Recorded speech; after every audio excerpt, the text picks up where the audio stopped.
केवल एक परमात्मा में श्रद्धा और समर्पण का संदेश देने वाली गीता सबको पवित्र करने का खुला आमंत्रण देती है। सृष्टि में कहीं भी रहने वाले अमीर अथवा गरीब, कुलीन तथा आदिवासी, पुण्यात्मा और पापी, स्त्री और पुरुष, सदाचारी एवं अत्यंत दुराचारी, सबका इसमें प्रवेश है। विशेषकर गीता पापियों के ही उद्धार का सुगम पथ बताती है। पुण्यात्मा तो भजते ही है। प्रस्तुत है उसी गीता की अद्वितीय व्याख्या, यथार्थ गीता का कैसेट प्रसारण।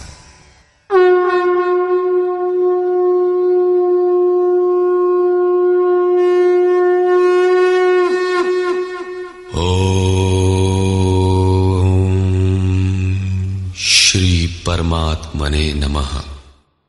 यथार्थ गीता श्रीमद् भगवत गीता अथ द्वितीयो अध्यायः। प्रथम अध्याय गीता की प्रवेशिका है, जिसमें आरंभ में पथिक को प्रतीत होने वाली उलझनों का चित्रण है। लड़ने वाले संपूर्ण कौरव पांडव थे, किंतु संशय का पात्र मात्र अर्जुन है। अनुराग ही अर्जुन है। इष्ट के अनुरूप राग ही पथिक को क्षेत्र क्षेत्रज्ञ के संघर्ष के लिए प्रेरित करता है। अनुराग आरंभिक स्तर है। पूज्य महाराज जी कहते थे, सदगृहस्थ आश्रम में रहते हुए ग्लानि होने लगे, अश्रुपात होता हो, कंठ अवरुद्ध होता हो, तो समझना कि यहीं से भजन आरंभ हो गया। अनुराग में ये सब कुछ आ जाता है। उसमें धर्म, नियम, सत्संग, भाव सभी विद्यमान होंगे। अनुराग के प्रथम चरण में पारिवारिक मोह बाधक बनता है। पहले सभी चाहते हैं कि हम उस परम सत्य को प्राप्त कर लें, किंतु आगे बढ़ने पर वो देखता है कि इन मधुर संबंधों का उच्छेद करना होगा। तब हताश हो जाता है। वो पहले से जो कुछ धर्म कर्म मानकर करता था, उतने में ही संतोष करने लगता है। अपने मोह की पुष्टि के लिए वो प्रचलित रूढ़ियों का प्रमाण भी प्रस्तुत करता है, जैसा अर्जुन ने किया कि कुल धर्म सनातन है। युद्ध से सनातन धर्म का लोप होगा, कुल क्षय होगा, स्वैराचार फैलेगा। ये अर्जुन का उत्तर नहीं था, बल्कि सद्गुरु के सान्निध्य से पूर्व की अपनाई गई एक कुरीति मात्र थी। इन्हीं कुरीतियों में फंसकर मनुष्य पृथक पृथक धर्म, अनेक संप्रदाय, छोटे बड़े गुट और असंख्य जातियों की रचना कर लेता है। कोई नाक दबाता है, कोई कान फाड़ता है। किसी के छूने से धर्म नष्ट होता है, तो कहीं रोटी पानी से धर्म नष्ट होता है। तो क्या अछूत या छूने वालों का दोष है? कदापि नहीं। दोष हमारे भ्रमदाताओं का है। धर्म के नाम पर हम कुरीति के शिकार हैं, इसलिए दोष हमारा है। महात्मा बुद्ध के समय में केश कंबल एक संप्रदाय था, जिसमें केश को बढ़ाकर कंबल की तरह प्रयोग करने को पूर्णता का मानदंड माना जाता था। कोई गोव्रतिक गाय की भांति रहने वाला था, तो कोई कुक्कुरव्रतिक कुत्ते की तरह खाने पीने रहने वाला था। ब्रह्म विद्या का इनसे कोई संबंध नहीं है। संप्रदाय और कुरीतियां पहले भी थीं, आज भी हैं।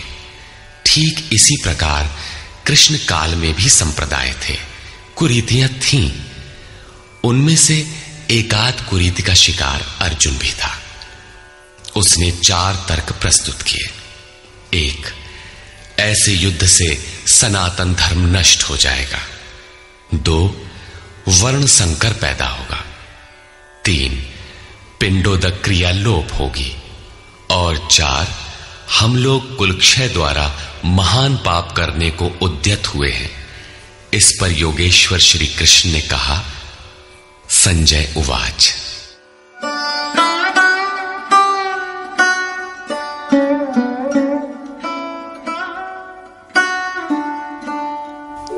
तन्तथा कृपयाविष्टम् अश्रुपूर्णाकुलेक्षणम् विषीदन्तमिदं वाक्यम् उवाच मधुसूदनः।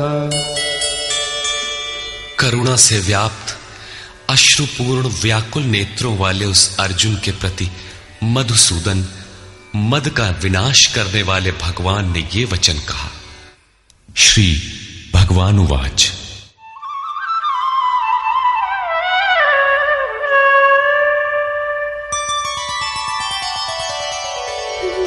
कुतस्त्वाकश्मलमिदं विषमे समुपस्थितम् अनार्यजुष्टमस्वर्ग्यम् अकीर्तिकरमर्जुन। अर्जुन, इस विषम स्थल में तुझे ये अज्ञान कहां से हो गया? विषम स्थल अर्थात जिसकी समता का सृष्टि में कोई स्थल है ही नहीं, पारलौकिक है लक्ष्य जिसका, उस निर्विवाद स्थल पर तुझे अज्ञान कहां से हुआ? अज्ञान क्यों? अर्जुन तो सनातन धर्म की रक्षा के लिए कटिबद्ध है। क्या सनातन धर्म की रक्षा के लिए प्राणपण से तत्पर होना अज्ञान है? श्री कृष्ण कहते हैं, हां, ये अज्ञान है। न तो संभावित पुरुषों द्वारा इसका आचरण किया गया है, न स्वर्ग ही देने वाला है और न ये कीर्ति को ही करने वाला है। सन्मार्ग पर जो दृढ़तापूर्वक आरूढ़ है उसे आर्य कहते हैं। परिवार के लिए मरना मिटना यदि अज्ञान न होता तो महापुरुष उस पर अवश्य चले होते। यदि कुल धर्म ही सत्य होता तो स्वर्ग और कल्याण की निःश्रेणी अवश्य बनता। ये कीर्तिदायक भी नहीं है। मीरा भजन करने लगी तो लोग कहें मीरा भई बावरी, सास कहे कुल नाशी रे। जिस परिवार, कुल और मर्यादा के लिए मीरा की सास बिलख रही थी, आज उस कुलवंती सास को कोई नहीं जानता। मीरा को विश्व जानता है। ठीक इसी प्रकार परिवार के लिए जो परेशान हैं, उनकी भी कीर्ति कब तक रहेगी? जिसमें कीर्ति नहीं, कल्याण नहीं, श्रेष्ठ पुरुषों ने भूल कर भी जिसका आचरण नहीं किया, तो सिद्ध है कि वो अज्ञान है। अतः क्लैब्यमास्मगमः पार्थ नैतत्त्वय्युपपद्यते क्षुद्रं हृदय दौर्बल्यं त्यक्त्वोत्तिष्ठ परन्तप। अर्जुन, नपुंसकता को मत प्राप्त हो। क्या अर्जुन नपुंसक था? क्या आप पुरुष हैं? नपुंसक वो है जो पौरुष से हीन हो। सब अपनी समझ से पुरुषार्थ ही तो करते हैं। किसान रात दिन खून पसीना एक करके खेत में पुरुषार्थ ही तो करता है।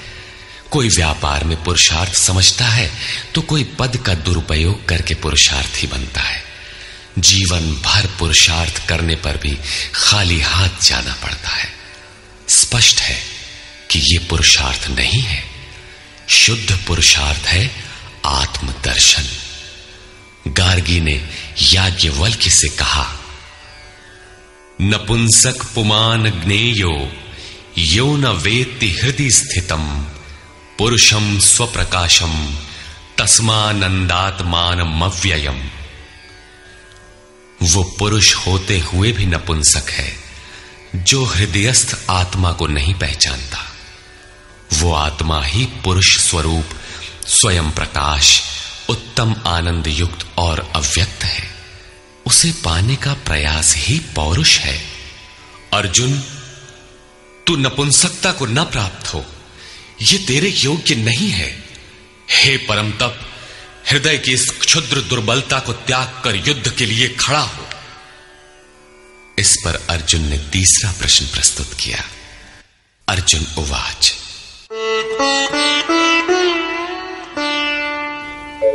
कथं भीष्ममहं संख्ये द्रोणं च मधुसूदन इषुभिः प्रतियोत्स्यामि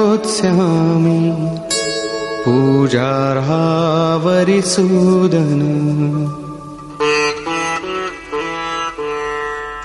अहंकार का शमन करने वाले मधुसूदन, मैं रणभूमि में पितामह भीष्म और आचार्य द्रोण से किस प्रकार बाणों से युद्ध करूंगा, क्योंकि अरिसूदन वे दोनों ही पूजनीय हैं।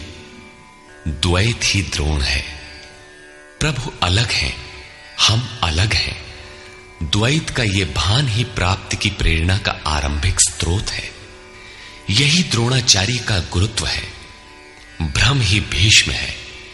जब तक भ्रम है तभी तक बच्चे, परिवार, रिश्तेदार सभी अपने लगते हैं। अपना लगने में भ्रम ही माध्यम है।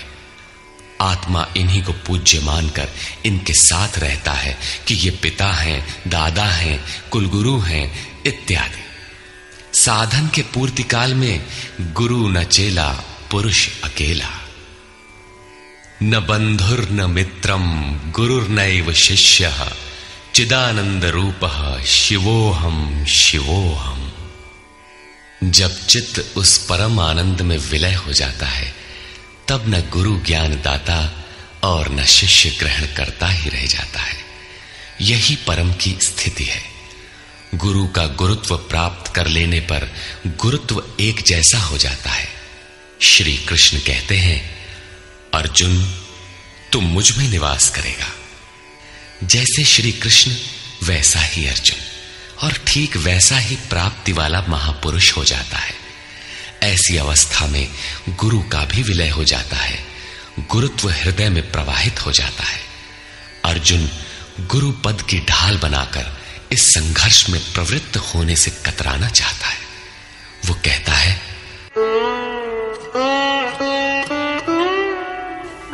गुरून् हत्वा हि महानुभावान् श्रेयो भोक्तुं भैक्षमपीह लोके हत्वार्थकामास्तु गुरूनिहैव भुञ्जीय भोगान् रुधिरप्रदिग्धान्। इन महानुभाव गुरुजनों को न मारकर मैं इस लोक में भिक्षा का अन्न भी श्रेयस्कर समझता हूं। यहां भिक्षा का अर्थ उदर पोषण के लिए भीख मांगना नहीं, बल्कि सत्पुरुषों की टूटी फूटी सेवा द्वारा उनसे कल्याण की याचना ही भिक्षा है। अन्नम ब्रह्मेति व्यजानात्। अन्न एकमात्र परमात्मा है, जिसे प्राप्त करके आत्मा सदा के लिए तृप्त हो जाता है, कभी अतृप्त नहीं रहता। हम महापुरुषों की सेवा और याचना द्वारा शनैः शनैः ब्रह्म पीयूष प्राप्त करें, किंतु ये परिवार न छूटे। यही अर्जुन के भिक्षान्न की कामना है। संसार में अधिकांश लोग ऐसा ही करते हैं। वे चाहते हैं कि पारिवारिक स्नेह संबंध न मारना पड़े और मुक्ति भी शनैः शनैः मिल जाए, किंतु चलने वाले पथिक के लिए, जिसके संस्कार इनसे ऊपर है, जिसमें संघर्ष की क्षमता है, स्वभाव में क्षत्रियत्व प्रवाहित है, उसके लिए इस भिक्षान्न का विधान नहीं है। स्वयं न करके याचना करना भिक्षान्न है। गौतम बुद्ध ने भी मध्यम निकाय के धम्म दायाद सुत्त में इस भिक्षान्न की आमिष दायाद कहकर उसे हेय माना है, जबकि शरीर यापन से सभी भिक्षु थे। इन गुरुजनों को मारकर मिलेगा क्या? इस लोक में रुधिर से सने अर्थ और काम के भोग ही तो भोगने को मिलेंगे। अर्जुन कदाचित सोचता था कि भजन से भौतिक सुखों की मात्रा में अभिवृद्धि होगी। इतना संघर्ष झेलने के बाद भी इस शरीर के पोषक अर्थ और काम के भोग ही तो मिलेंगे। वो पुनः तर्क देता है,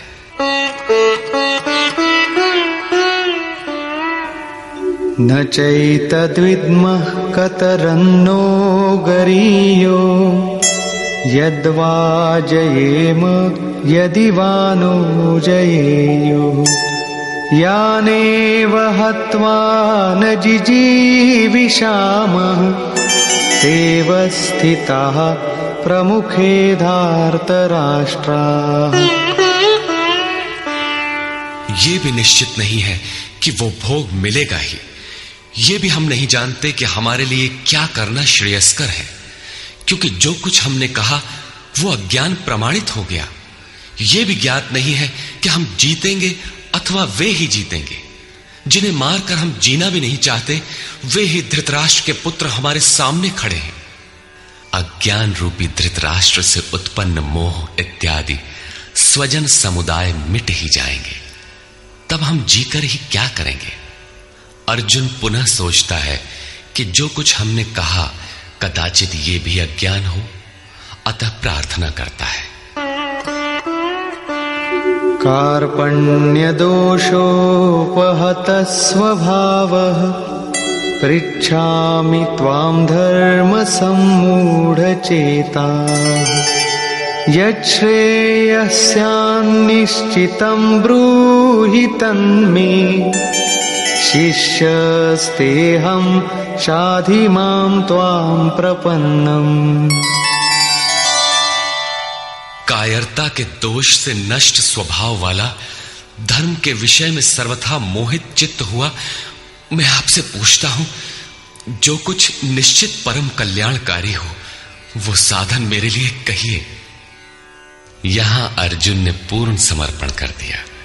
अभी तक वो श्री कृष्ण को अपने स्तर का ही समझता था, अनेक विद्याओं में अपने को कुछ आगे ही मानता था। यहां उसने अपनी बागडोर श्री कृष्ण को वस्तुतः सौंप दी। सद्गुरु पूर्ति पर्यंत हृदय में रहकर साधक के साथ चलते हैं।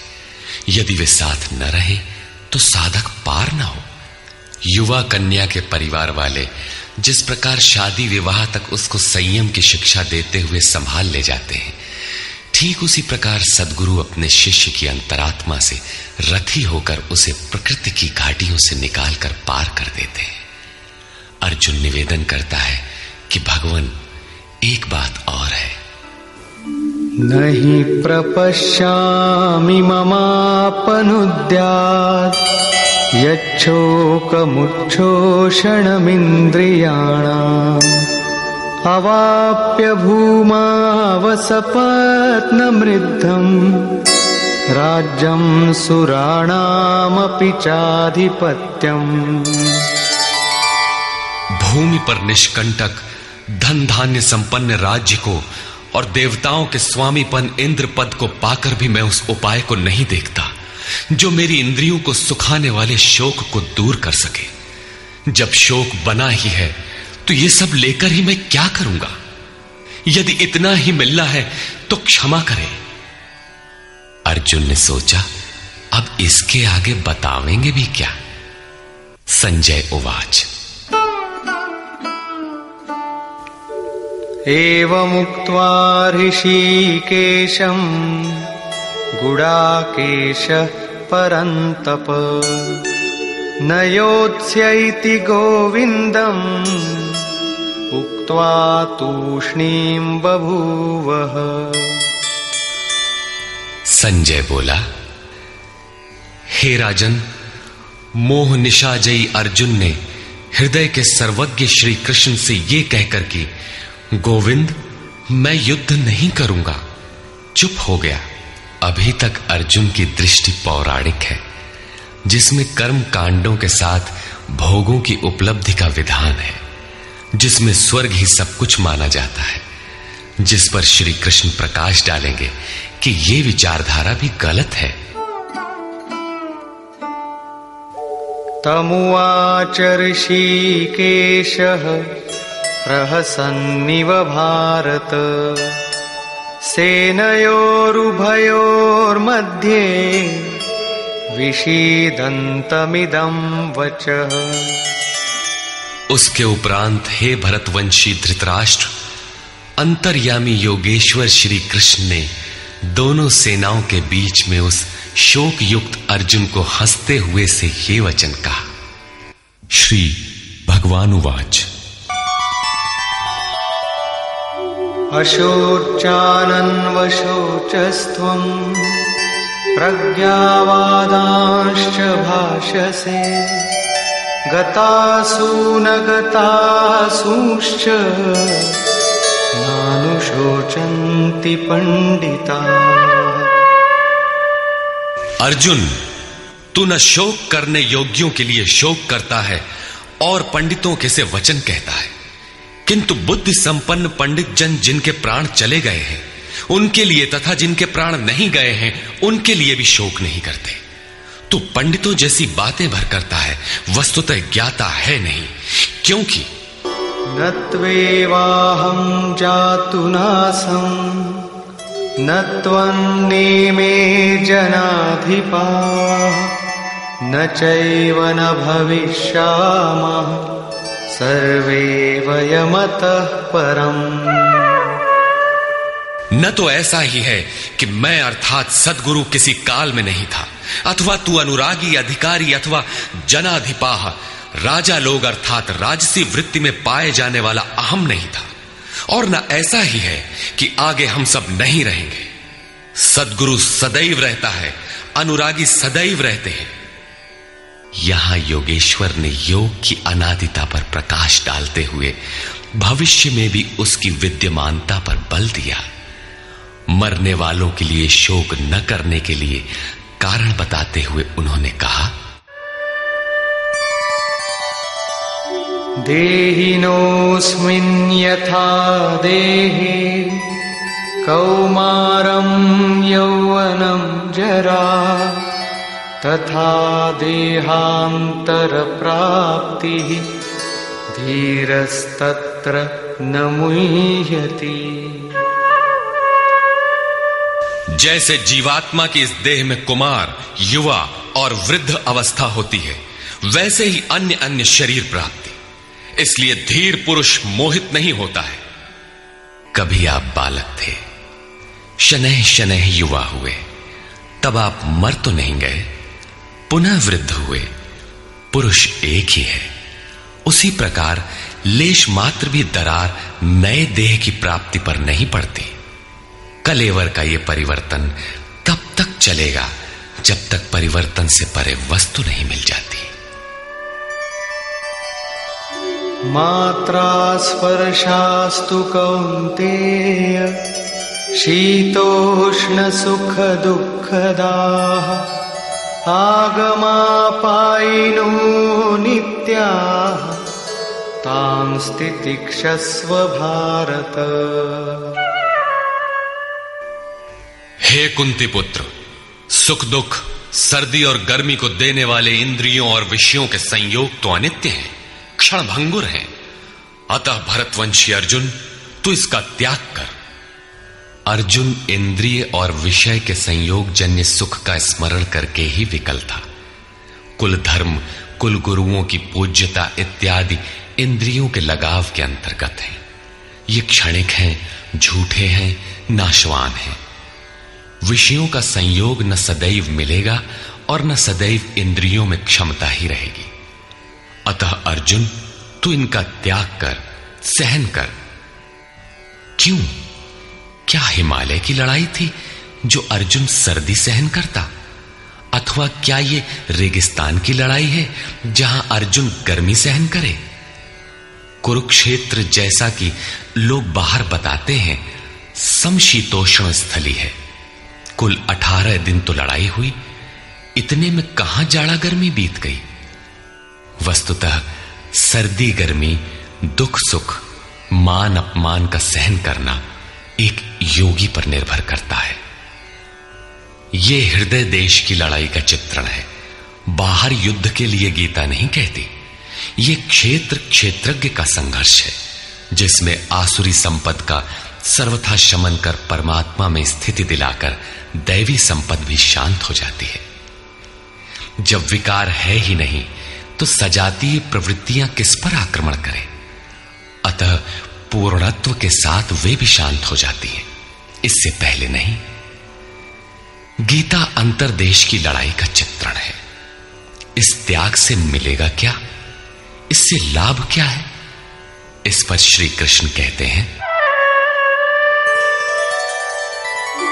यम हि न व्यथयन्त्येते पुरुषं पुरुषर्षभ समदुःख सुखं धीरं सोमृतत्वाय कल्पते। क्योंकि हे पुरुष श्रेष्ठ, दुख सुख को समान समझने वाले जिस धीर पुरुष को इंद्रियों और विषयों के संयोग व्यथित नहीं कर पाते, वो मृत्यु से परे अमृत तत्व की प्राप्ति के योग्य हो जाता है। यहां श्री कृष्ण ने एक उपलब्धि अमृत की चर्चा की।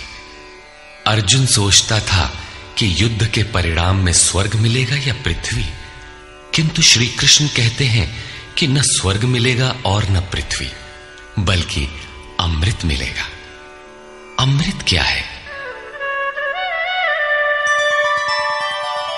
नासतो विद्यते भावो ना भावो विद्यते सतः उभयोरपि दृष्टोऽन्तः त्वनयोस्तत्त्वदर्शिभिः। अर्जुन, असत वस्तु का अस्तित्व नहीं है, वो है ही नहीं, उसे रोका नहीं जा सकता, और सत्य का तीनों काल में अभाव नहीं है, उसे मिटाया नहीं जा सकता। अर्जुन ने पूछा, क्या भगवान होने के नाते आप कहते हैं? श्री कृष्ण ने बताया, मैं तो कहता ही हूं, इन दोनों का यह अंतर हमारे साथ साथ तत्वदर्शियों द्वारा भी देखा गया है। श्री कृष्ण ने वही सत्य दोहराया जो तत्वदर्शियों ने कभी देख लिया था। श्री कृष्ण भी एक तत्वदर्शी महापुरुष थे। परम तत्व परमात्मा का प्रत्यक्ष दर्शन करके उसमें स्थिति वाले तत्वदर्शी कहलाते हैं। सत और असत हैं क्या, इस पर कहते हैं,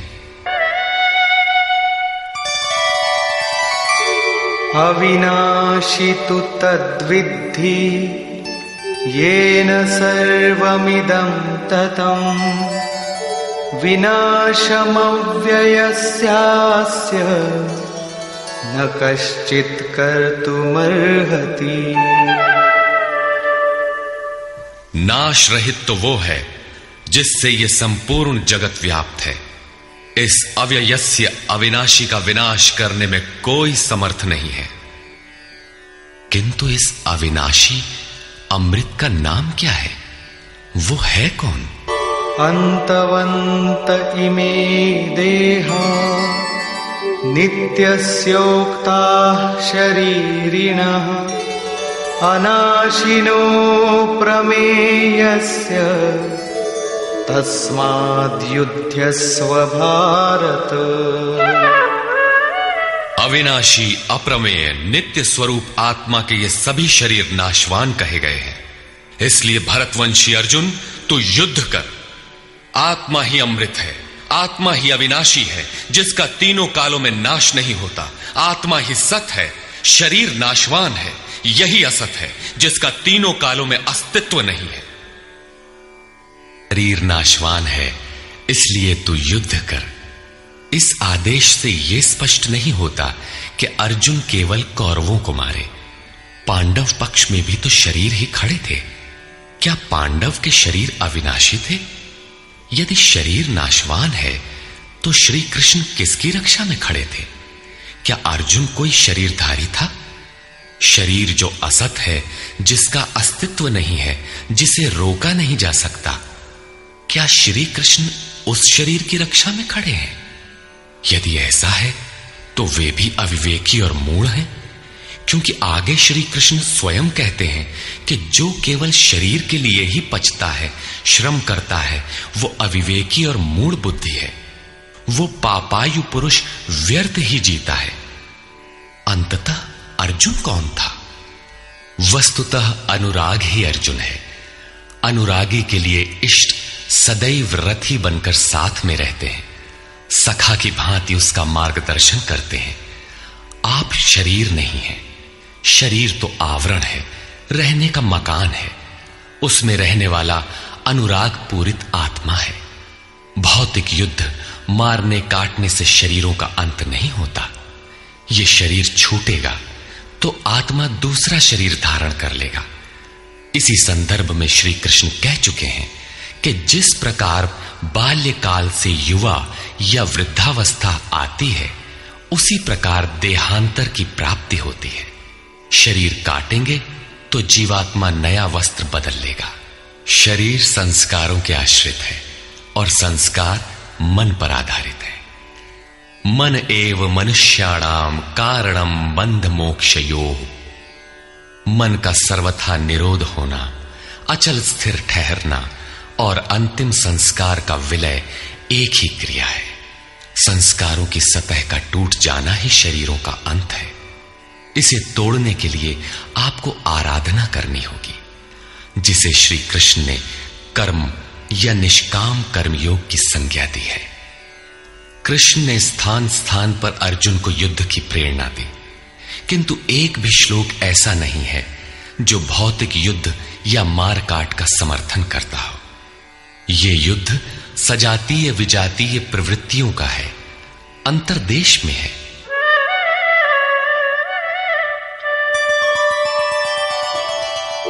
य एनं वेत्ति हन्तारम् यश्चैनं मन्यते हतम् उभौ तौ न विजानीतो नायं हन्ति न हन्यते। जो इस आत्मा को मारने वाला मानता है तथा जो इस आत्मा को मरा हुआ समझता है, वे दोनों ही आत्मा को नहीं जानते, क्योंकि ये आत्मा न तो मारता है और न मारा ही जाता है। पुनः इसी पर बल देते हैं।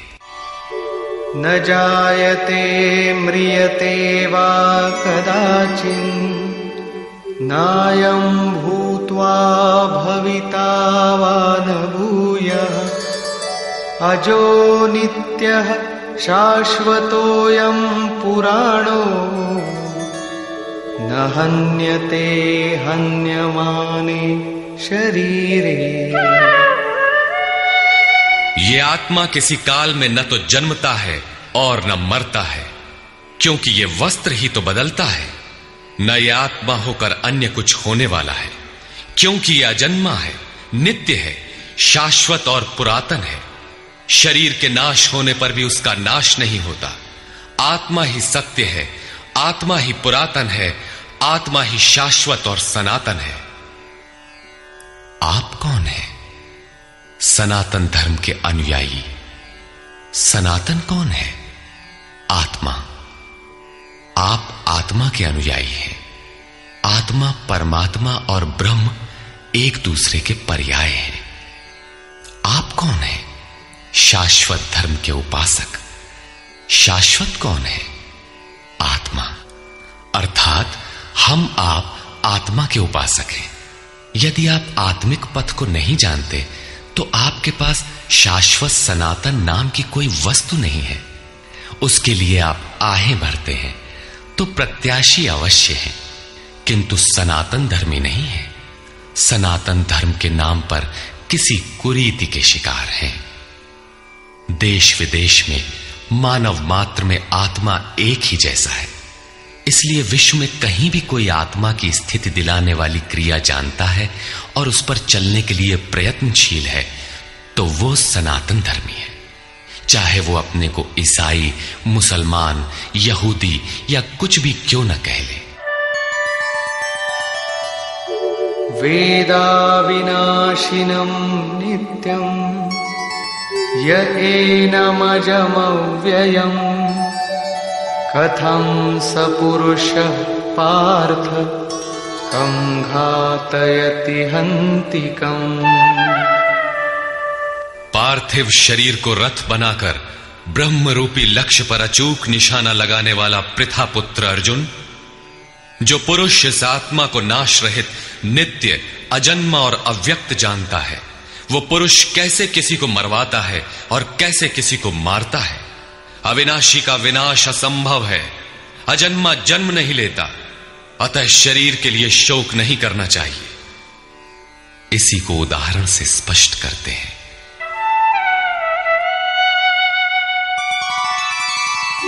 वासांसि जीर्णानि यथा विहाय नवानि गृह्णाति नरोपराणि तथा शरीराणि विहाय जीर्णान्यन्यानि संयाति नवानि देहि। जैसे मनुष्य जीर्णानि वासांसि, जीर्ण शीर्ण पुराने वस्त्रों को त्याग कर नए वस्त्रों को ग्रहण करता है, ठीक वैसे ही ये जीवात्मा पुराने शरीरों को त्याग कर दूसरे नए शरीरों को धारण करता है।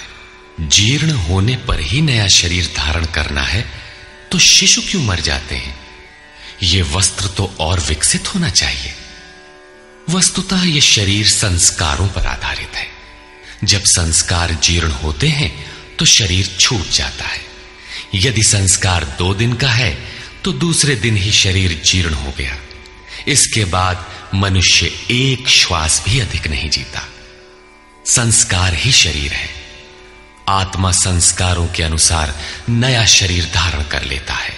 अथ खलु ऋतुमयः पुरुषः यथा इहैव तथैव प्रेत्य भवति कृतं लोकम पुरुषोऽभिजायते। अर्थात ये पुरुष निश्चय ही संकल्पमय है। इस लोक में पुरुष जैसा निश्चय वाला होता है वैसा ही यहां से मरकर जाने पर होता है। अपने संकल्प से बनाए हुए शरीरों में पुरुष उत्पन्न होता है। इस प्रकार मृत्यु शरीर का परिवर्तन मात्र है, आत्मा नहीं मरता। पुनः इसकी अजरता अमरता पर बल देते हैं। नैनं छिन्दन्ति शस्त्राणि नैनं दहति पावकः न चैनं क्लेदयन्त्यापो न शोषयति मारुतः। अर्जुन, इस आत्मा को शस्त्रादि नहीं काटते, अग्नि इसे जला नहीं सकता, जल इसे गीला नहीं कर सकता और न वायु इसे सुखा ही सकता है। अच्छेद्यो यमदाह्योऽयम् अक्लेद्यो शोष्य एव च नित्यः सर्वगतः स्थाणुः अचलोऽयं सनातनः। ये आत्मा अच्छेद्य है, इसे छेदा नहीं जा सकता। ये अदाह्य है, इसे जलाया नहीं जा सकता।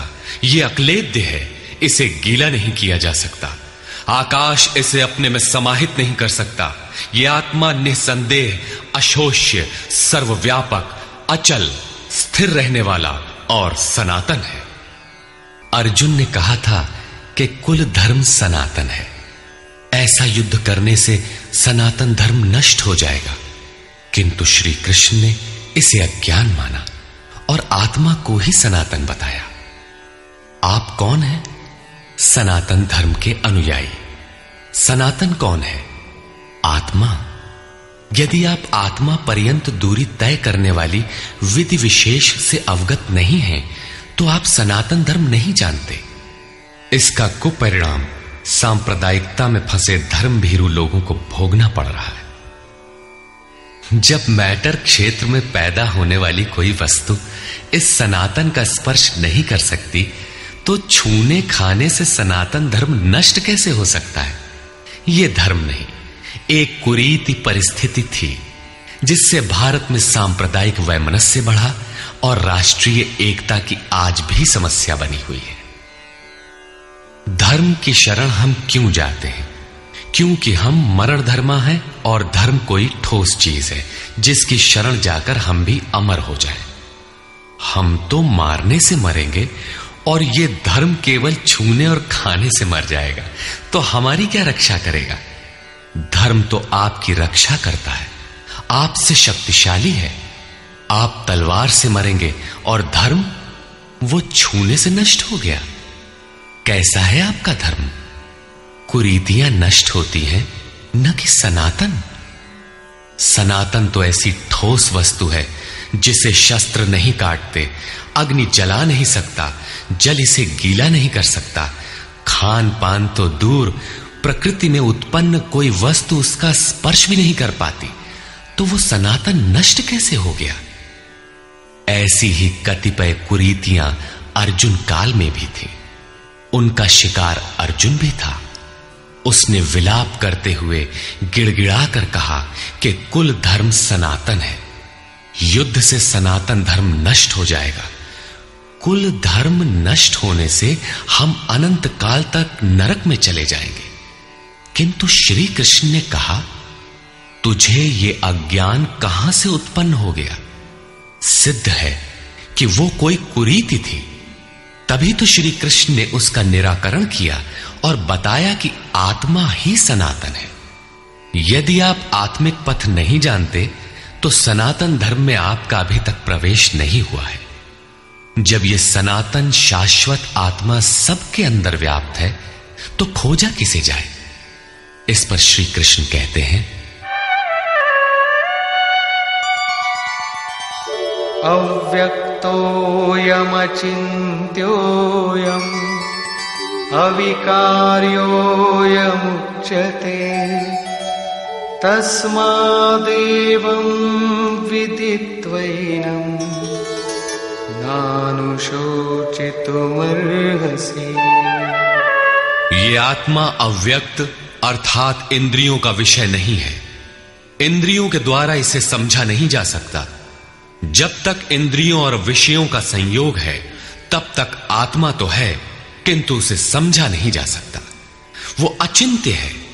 जब तक चित्त और चित्त की लहर है तब तक वो शाश्वत है तो, किंतु हमारे दर्शन, उपभोग और प्रवेश के लिए नहीं है। अतः चित्त का निरोध करे। पीछे श्री कृष्ण बता आए हैं कि असत वस्तु का अस्तित्व नहीं है और सत का तीनों कालों में अभाव नहीं है। वो सत है आत्मा। आत्मा ही अपरिवर्तनशील, शाश्वत, सनातन और अव्यक्त है। तत्वदर्शियों ने आत्मा को इन विशेष गुणधर्मों से युक्त देखा। न 10 भाषाओं के ज्ञाता ने देखा, न किसी समृद्धशाली ने देखा, बल्कि तत्वदर्शियों ने देखा। श्री कृष्ण ने आगे बताया कि तत्व है परमात्मा। मन के निरोध काल में साधक उसका दर्शन और उसमें प्रवेश पाता है। प्राप्ति काल में भगवान मिलते हैं और दूसरे ही क्षण वो अपने आत्मा को ईश्वरीय गुण धर्मों से विभूषित देखता है। वो देखता है कि आत्मा ही सत्य, सनातन और परिपूर्ण है। ये आत्मा अचिंत्य है। ये विकार रहित अर्थात न बदलने वाला कहा जाता है। अतः अर्जुन, आत्मा को ऐसा जानकर तू शोक करने योग्य नहीं है। अब श्री कृष्ण अर्जुन के विचारों में विरोधाभास दिखाते हैं, जो सामान्य तर्क है। अथ चैनं नित्यजातं नित्यं वा मन्यसे मृतं तथापि त्वं महाबाहो नैवं शोचितुमर्हसि।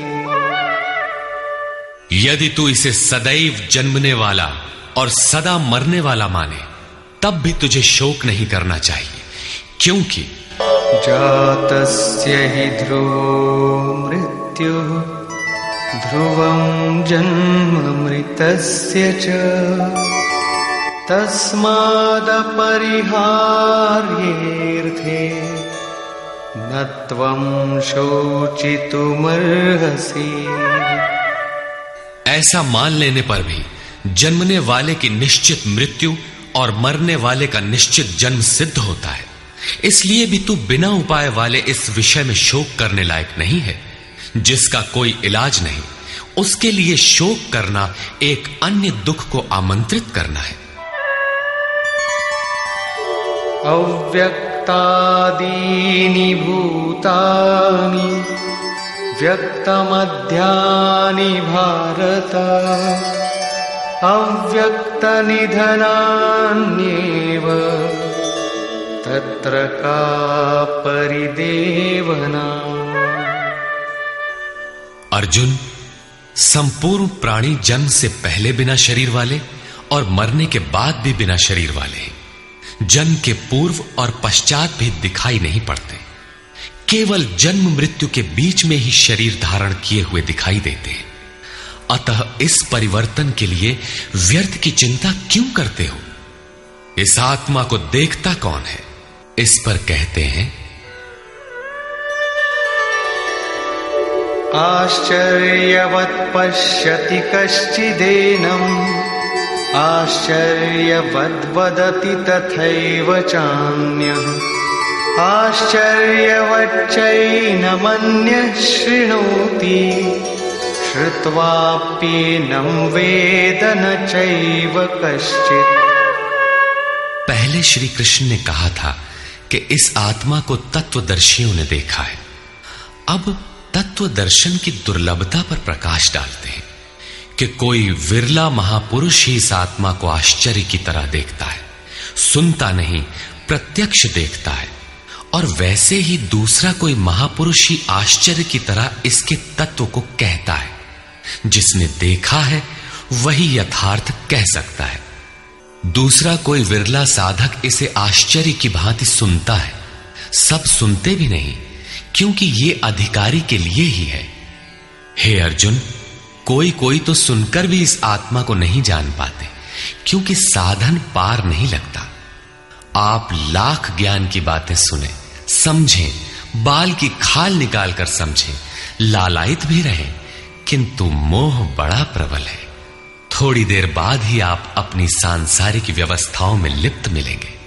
अंत में श्री कृष्ण निर्णय देते हैं, देहि नित्यमवध्योऽयं देहे सर्वस्य भारत तस्मात् सर्वाणि भूतानि न त्वं शोचितुमर्हसि। अर्जुन, ये आत्मा सबके शरीर में सदैव अवध्य है, अकाट्य है। इसलिए संपूर्ण भूत प्राणियों के लिए तो शोक करने योग्य नहीं है। आत्मा ही सनातन है। इस तथ्य का प्रतिपादन करके, इसका प्रभुता सहित वर्णन करके यह प्रश्न यहीं पूरा हो जाता है। अब प्रश्न खड़ा होता है कि इसकी प्राप्ति कैसे हो। संपूर्ण गीता में इसके लिए दो ही मार्ग हैं। पहला निष्काम कर्म योग और दूसरा ज्ञान योग। दोनों मार्गों में किया जाने वाला कर्म एक ही है। उस कर्म की अनिवार्यता पर बल देते हुए योगेश्वर श्री कृष्ण ज्ञान योग के विषय में कहते हैं, स्वधर्ममपि चावेक्ष न विकम्पितुमर्हसि धर्म्याद्धियुद्धा श्रेयोऽन्यत् क्षत्रियस्य न विद्यते। अर्जुन, स्वधर्म देखकर भी तू भय करने योग्य नहीं है, क्योंकि धर्म संयुक्त युद्ध से बढ़कर अन्य कोई परम कल्याणकारी मार्ग क्षत्रिय के लिए नहीं है। अभी तक तो आत्मा शाश्वत है, आत्मा सनातन है, वही एकमात्र धर्म है कहा गया है। अब ये स्वधर्म कैसा?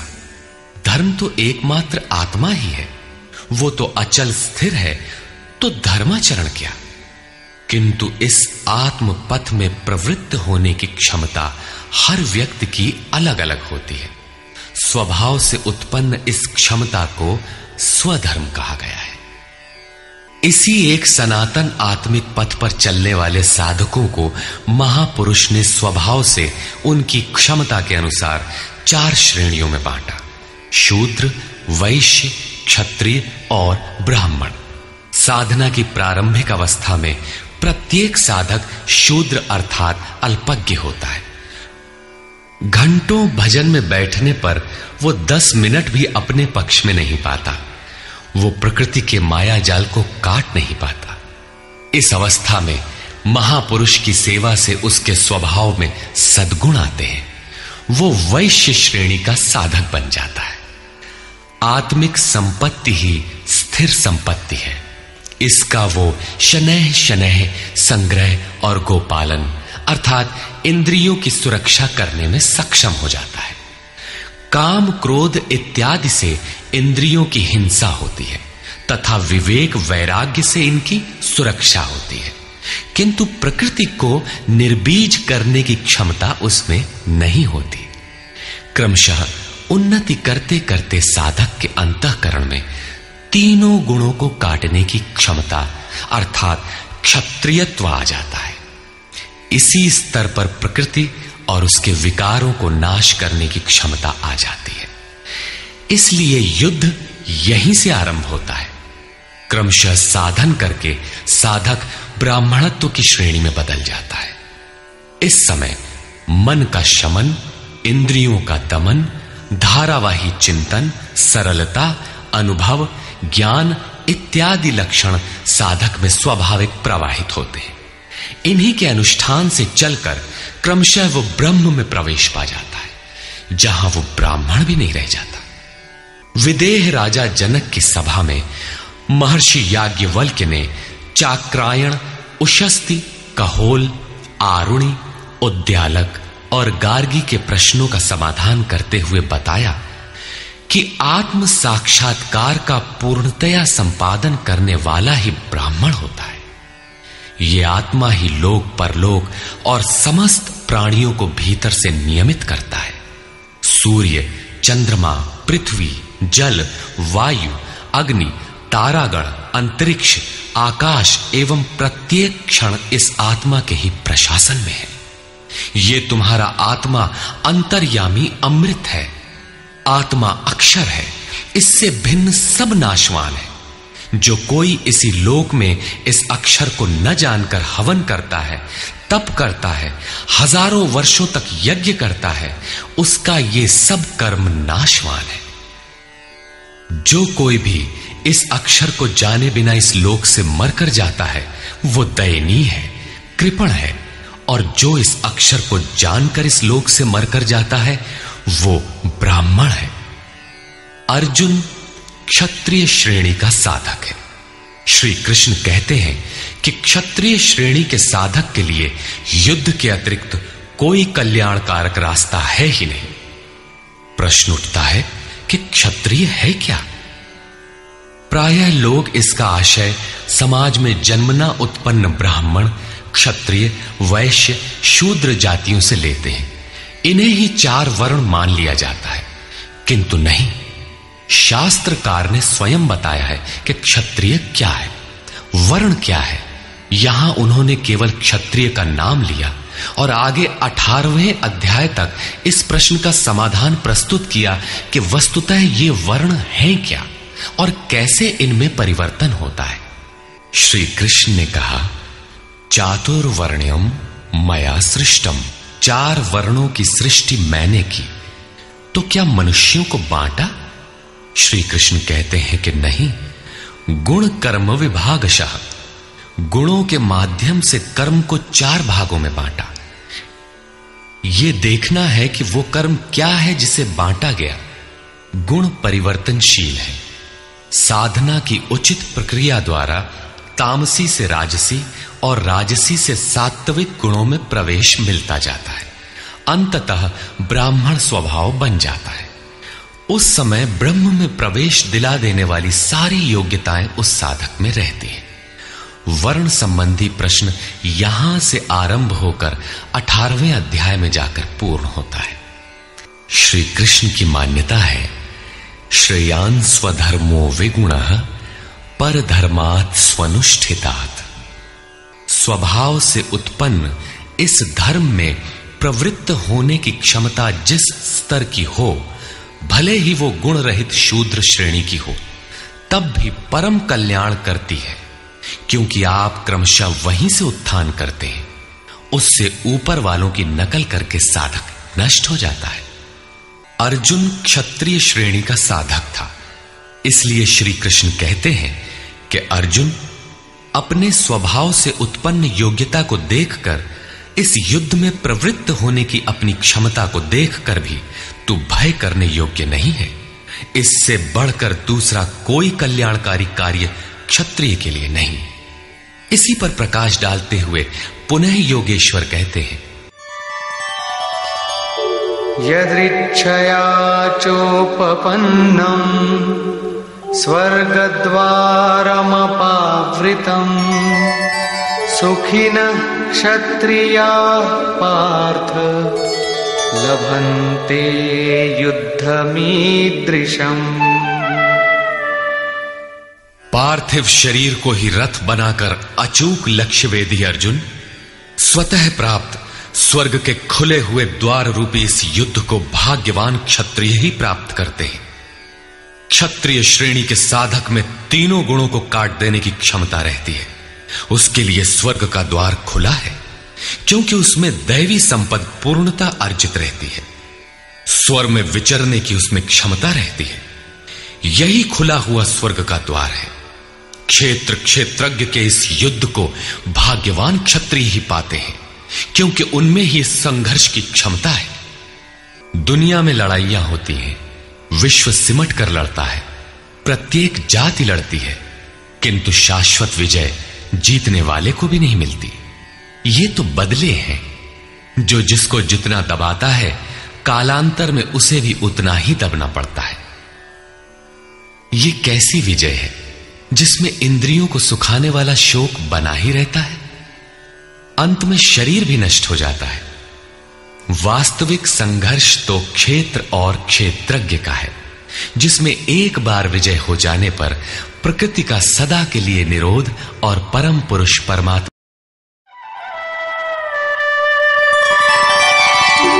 अथ चेत्त्वमिमं धर्म्यं संग्रामं न करिष्यसि ततः स्वधर्मं कीर्तिं च हित्वा पापमवाप्स्यसि। और यदि तू इस धर्मयुक्त संग्राम अर्थात शाश्वत सनातन परम धर्म परमात्मा में प्रवेश दिलाने वाला धर्म युद्ध नहीं करेगा, तो स्वधर्म अर्थात स्वभाव से उत्पन्न संघर्ष करने की क्षमता, क्रिया में प्रवृत्त होने की क्षमता को खोकर पाप अर्थात आवागमन और अपकीर्ति को प्राप्त होगा। अपकीर्ति पर प्रकाश डालते हैं। अकीर्तिं चापि भूतानि कथयिष्यन्ति ते व्ययाम् संभावितस्य चाकीर्तिः मरणादतिरिच्यते। सब लोग बहुत काल तक तेरी अपकीर्ति का कथन करेंगे। आज भी पदच्युत होने वाले महात्माओं में विश्वामित्र, पाराशर, निमि, श्रृंगी इत्यादि की गणना होती है। बहुत से साधक अपने धर्म पर विचार करते हैं, सोचते हैं कि लोग हमें क्या कहेंगे। ऐसा भाव भी साधना में सहायक होता है। इससे साधना में लगे रहने की प्रेरणा मिलती है। कुछ दूरी तक यह भाव भी साथ देता है। माननीय पुरुषों के लिए अपकीर्ति मरण से भी बढ़कर होती है। भयाद्रणादुपरतम् मौस्यन्ते त्वां महारथाः येषां च त्वं बहुमतो भूत्वा यास्यसि लाघवम्। जिन महारथियों की निगाह में तू बहुत माननीय होकर अब तुच्छता को प्राप्त होगा, वे महारथी लोग तुझे भय के कारण युद्ध से उपराम हुआ मानेंगे। महारथी कौन? इस पथ पर महान परिश्रम से आगे बढ़ने वाले साधक महारथी हैं। इसी प्रकार इतने ही परिश्रम से अविद्या की ओर खींचने वाले काम, क्रोध, लोभ, मोहादि भी महारथी हैं। जो तुझे बहुत सम्मान देते थे कि साधक प्रशंसनीय है, तुम उनकी निगाह से गिर जाओगे। इतना ही नहीं बल्कि अवाच्यवादांश्च बहून् वदिष्यन्ति तवाहिताः निन्दन्तस्तव सामर्थ्यम् ततो दुःखतरं नु किम्। वैरी लोग तेरे पराक्रम की निंदा करते हुए बहुत से न कहने योग्य वचनों को कहेंगे। एक दोष आता है तो चारों ओर से निंदा और बुराइयों की झड़ी लग जाती है। न कहने योग्य वचन भी कहे जाते हैं। इससे बड़ा दुख क्या होगा? अतः अतो वा प्राप्स्यसि स्वर्गम् जित्वा वा भोक्ष्यसे महीम् तस्मादुत्तिष्ठ कौन्तेय युद्धाय कृतनिश्चयः। इस युद्ध में मरोगे तो स्वर्ग प्राप्त करोगे। स्वर में विचरने की क्षमता रहेगी। श्वास से बाहर प्रकृति में विचरने की धाराएं निरुद्ध हो जाएंगी। परम देव परमात्मा में प्रवेश दिलाने वाली दैवी संपद हृदय में पूर्णतः प्रवाहित रहेगी। अथवा इस संघर्ष में जीतने पर महामहिम स्थिति को प्राप्त करोगे। इसलिए अर्जुन, युद्ध के लिए निश्चय करके खड़ा हो। प्रायः लोग इस श्लोक के अर्थ में समझते हैं कि इस युद्ध में मरोगे तो स्वर्ग जाओगे और जीतोगे तो पृथ्वी का भोग भोगोगे। किंतु आपको स्मरण होगा, अर्जुन कह चुका है, भगवान पृथ्वी ही नहीं अपितु त्रैलोक्य के साम्राज्य और देवताओं के स्वामीपन अर्थात इंद्र पद प्राप्त होने पर भी मैं उस उपाय को नहीं देखता जो इंद्रियों को सुखाने वाले मेरे शोक को दूर कर सके। यदि इतना ही मिलना है तो गोविंद, मैं युद्ध कदापि नहीं करूंगा। यदि इतने पर भी श्री कृष्ण कहते कि अर्जुन लड़ो, जीतोगे तो पृथ्वी पा जाओगे, हारोगे तो स्वर्ग के नागरिक बन जाओगे, तो श्री कृष्ण देते ही क्या है? अर्जुन इससे आगे का सत्य, श्रेय, परम कल्याण की कामना वाला शिष्य था, जिसे सद्गुरुदेव श्री कृष्ण ने बताया कि क्षेत्रज्ञ के इस संघर्ष में यदि शरीर का समय पूरा हो जाता है और लक्ष्य तक नहीं पहुंच सके तो स्वर्ग प्राप्त करोगे। अर्थात स्वर में ही विचरण करने की क्षमता प्राप्त कर लोगे। दैवी संपत्ति हृदय में ढल जाएगी और इस शरीर के रहते रहते संघर्ष में सफल हो जाते हो तो महिम, सबसे महान ब्रह्म की महिमा का उपभोग करोगे, महामहिम की स्थिति प्राप्त कर लोगे। जीतोगे तो सर्वस्व, क्योंकि महामहिमत्व को पाओगे, और हारोगे तो देवत्व। दोनों हाथों में लड्डू रहेंगे, लाभ में भी लाभ और हानि में भी लाभ ही है। पुनः इसी पर बल देते हैं, सुख दुखे समे कृत्वा लाभालाभो जया जयो ततो युद्धाय युज्यस्व नैवं पापमवाप्स्यसि। इस प्रकार सुख दुख, लाभ हानि, जय पराजय को समान समझकर तू युद्ध के लिए तैयार हो। युद्ध करने से तू पाप को प्राप्त नहीं होगा, अर्थात सुख में सर्वस्व और दुख में भी देवत्व है। लाभ में महिम की स्थिति अर्थात सर्वस्व और हानि में भी देवत्व है। जय में महामहिम स्थिति और पराजय में भी दैवी संपत्ति पर अधिकार है। इस प्रकार अपने लाभ हानि को भली प्रकार स्वयं समझकर तू युद्ध के लिए तैयार हो। लड़ने में ही दोनों वस्तुएं हैं। लड़ोगे तो पाप अर्थात आवागमन को प्राप्त नहीं होगे, अतः तू युद्ध के लिए तैयार हो। एषा ते विहिता सांख्ये बुद्धिर्योगे त्विमां शृणु बुद्ध्या युक्तो यया पार्थ कर्मबन्धं प्रहास्यसि। पार्थ, ये बुद्धि तेरे लिए ज्ञान योग के विषय में कही गई है। कौन सी बुद्धि? यही कि युद्ध कर। ज्ञान योग में इतना ही है कि अपनी हस्ती को देखकर लाभ हानि का भली प्रकार विचार करके कि जीतेंगे तो महामहिम स्थिति और हारेंगे तो देवत्व, जय में सर्वस्व और पराजय में भी देवत्व, दोनों तरह लाभ है। युद्ध नहीं करेंगे तो सभी हमें बुरा कहेंगे, भय से उपराम हुआ मानेंगे, अपकीर्ति होगी। इस प्रकार अपने अस्तित्व को सामने रखकर स्वयं विचार कर युद्ध में अग्रसर होना ही ज्ञान योग है। प्रायः लोगों में भ्रांति है कि ज्ञान मार्ग में कर्म युद्ध नहीं करना पड़ता। वे कहते हैं कि ज्ञान मार्ग में कर्म नहीं है। मैं तो शुद्ध हूं, बुद्ध हूं, चैतन्य हूं, अहम ब्रह्मास्मि। गुण ही गुण में बरतते हैं, ऐसा मानकर हाथ पर हाथ रखकर बैठ जाते हैं। योगेश्वर श्री कृष्ण के अनुसार यह ज्ञान योग नहीं है।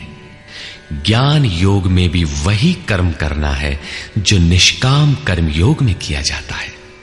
दोनों में केवल बुद्धि का, दृष्टिकोण का अंतर है। ज्ञान मार्गी अपनी स्थिति समझकर अपने पर निर्भर होकर कर्म करता है, जबकि निष्काम कर्मयोगी इष्ट के आश्रित होकर कर्म करता है।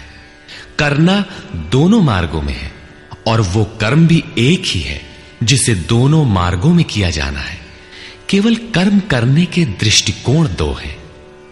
अर्जुन, इसी बुद्धि को अब तू कर्म योग के विषय में सुन, जिससे युक्त हुआ तू कर्मों के बंधन का अच्छी तरह नाश करेगा। यहां श्री कृष्ण ने कर्म का नाम पहली बार लिया, लेकिन यह नहीं बताया कि कर्म है क्या। अब कर्म न बताकर पहले कर्म की विशेषताओं पर प्रकाश डालते हैं।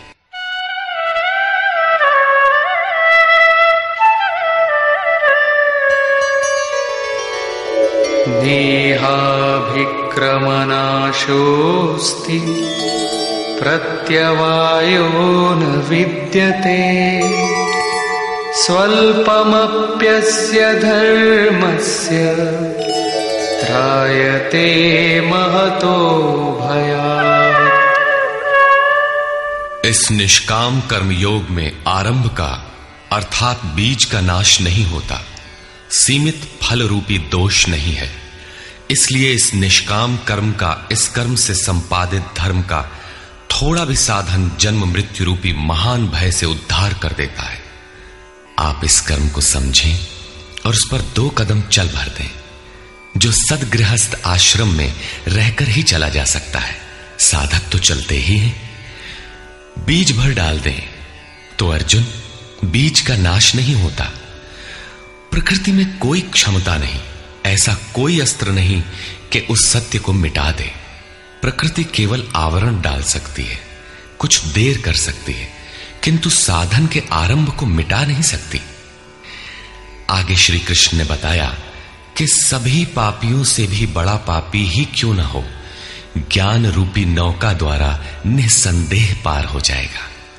ठीक उसी बात को यहां कहते हैं कि अर्जुन, निष्काम कर्मयोग का बीजारोपण भर कर दें तो उस बीज का कभी नाश नहीं होता। विपरीत फल रूपी दोष भी इसमें नहीं होता कि आपको स्वर्ग, रिद्धियों या सिद्धियों तक पहुंचाकर छोड़ दे। आप ये साधन भले छोड़ दें, किंतु यह साधन आपका उद्धार करके ही छोड़ेगा। इस निष्काम कर्मयोग का थोड़ा सा भी साधन जन्म मृत्यु के महान भय से उद्धार कर देता है। अनेक जन्म संसिद्धस्ततो याति पराम गतिम। कर्म का यह बीजारोपण अनेक जन्म के पश्चात वहीं खड़ा कर देगा जहां परम धाम है, परम गति है। इसी क्रम में आगे कहते हैं, व्यवसायात्मिका बुद्धि एकेह कुरु नंदन बहुशाखा ह्यनन्ताश्च बुद्धयो व्यवसायिनाम्। अर्जुन, इस निष्काम कर्म योग में क्रियात्मक बुद्धि एक ही है, क्रिया एक है और परिणाम एक ही है। आत्मिक संपत्ति ही स्थिर संपत्ति है। इस संपत्ति को प्रकृति के द्वंद्व में शनैः शनैः अर्जित करना व्यवसाय है। ये व्यवसाय अथवा निश्चयात्मक क्रिया भी एक ही है। तब तो जो लोग बहुत सी क्रियाएं बताते हैं, क्या वे भजन नहीं करते? श्री कृष्ण कहते हैं, हां, वे भजन नहीं करते। उन पुरुषों की बुद्धि अनंत शाखाओं वाली होती है, इसलिए अनंत क्रियाओं का विस्तार कर लेते हैं। यामिमां पुष्पितां वाचं प्रवदन्त्य विपश्चितः वेदवादरताः पार्थ नान्यदस्तीति वादिनः कामात्मानः स्वर्गपरा जन्मकर्म फलप्रदां क्रियाविशेषबहुलां भोगैश्वर्यगतिं प्रति। पार्थ, वे कामात्मानः, कामनाओं से युक्त, वेदवादरताः, वेद के वाक्यों में अनुरक्त, स्वर्गपराः, स्वर्ग को ही परम लक्ष्य मानते हैं कि इसके आगे कुछ है ही नहीं। ऐसा कहने वाले अविवेकी जन जन्म मृत्यु रूपी फल देने वाली भोग और ऐश्वर्य की प्राप्ति के लिए बहुत सी क्रियाओं का विस्तार कर लेते हैं और दिखावटी शोभा युक्त वाणी में व्यक्त भी करते हैं। अर्थात अविवेकियों की बुद्धि अनंत भेदों वाली होती है। वे फल वाले वाक्य में ही अनुरक्त रहते हैं, वेद के वाक्यों को ही प्रमाण मानते हैं, स्वर्ग को ही श्रेष्ठ मानते हैं। उनकी बुद्धि बहुत सी भेदों वाली है, इसलिए अनंत क्रियाओं की रचना कर लेते हैं।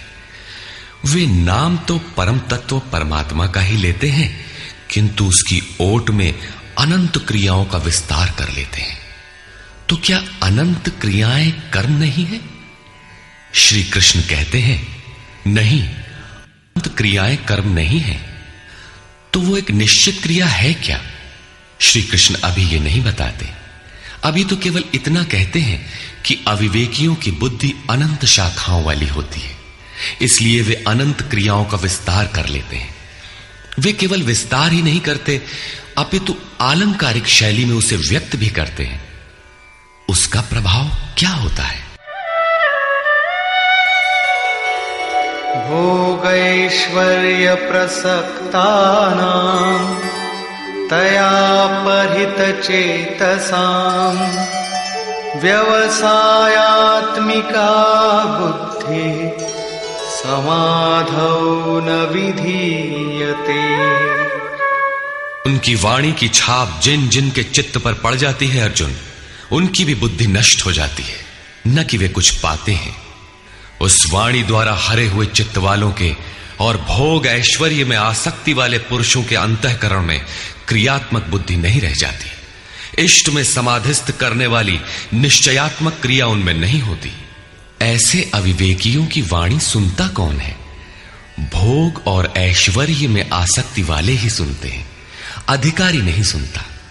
ऐसे पुरुषों में सम और आदि तत्व में प्रवेश दिलाने वाली निश्चयात्मक क्रिया से संयुक्त बुद्धि नहीं होती। प्रश्न उठता है कि वेद वादरता, जो वेद के वचनों में अनुरक्त हैं, क्या वे भी भूल करते हैं? इस पर श्री कृष्ण कहते हैं, त्रैगुण्य विषया वेदा निस्त्रैगुण्यो भवार्जुन निर्द्वन्द्वो नित्यसत्त्वस्थो निर्योगक्षेम आत्मवान्। अर्जुन, त्रैगुण्य विषया वेदा, वेद तीनों गुणों तक ही प्रकाश करते हैं, इसके आगे का हाल वे नहीं जानते। इसलिए निस्त्रय गुण्यो भव अर्जुन, अर्जुन तू तीनों गुणों से ऊपर उठ, अर्थात वेदों के कार्य क्षेत्र से आगे बढ़। कैसे बढ़ा जाए? इस पर श्री कृष्ण कहते हैं, निर्द्वंद्व, सुख दुख के द्वंद्वों से रहित, नित्य सत्य वस्तु में स्थित और योग क्षेम को न चाहता हुआ आत्मपरायण हो। इस प्रकार ऊपर उठ। प्रश्न उठता है कि हम ही उठें या कोई वेदों से ऊपर उठा भी है?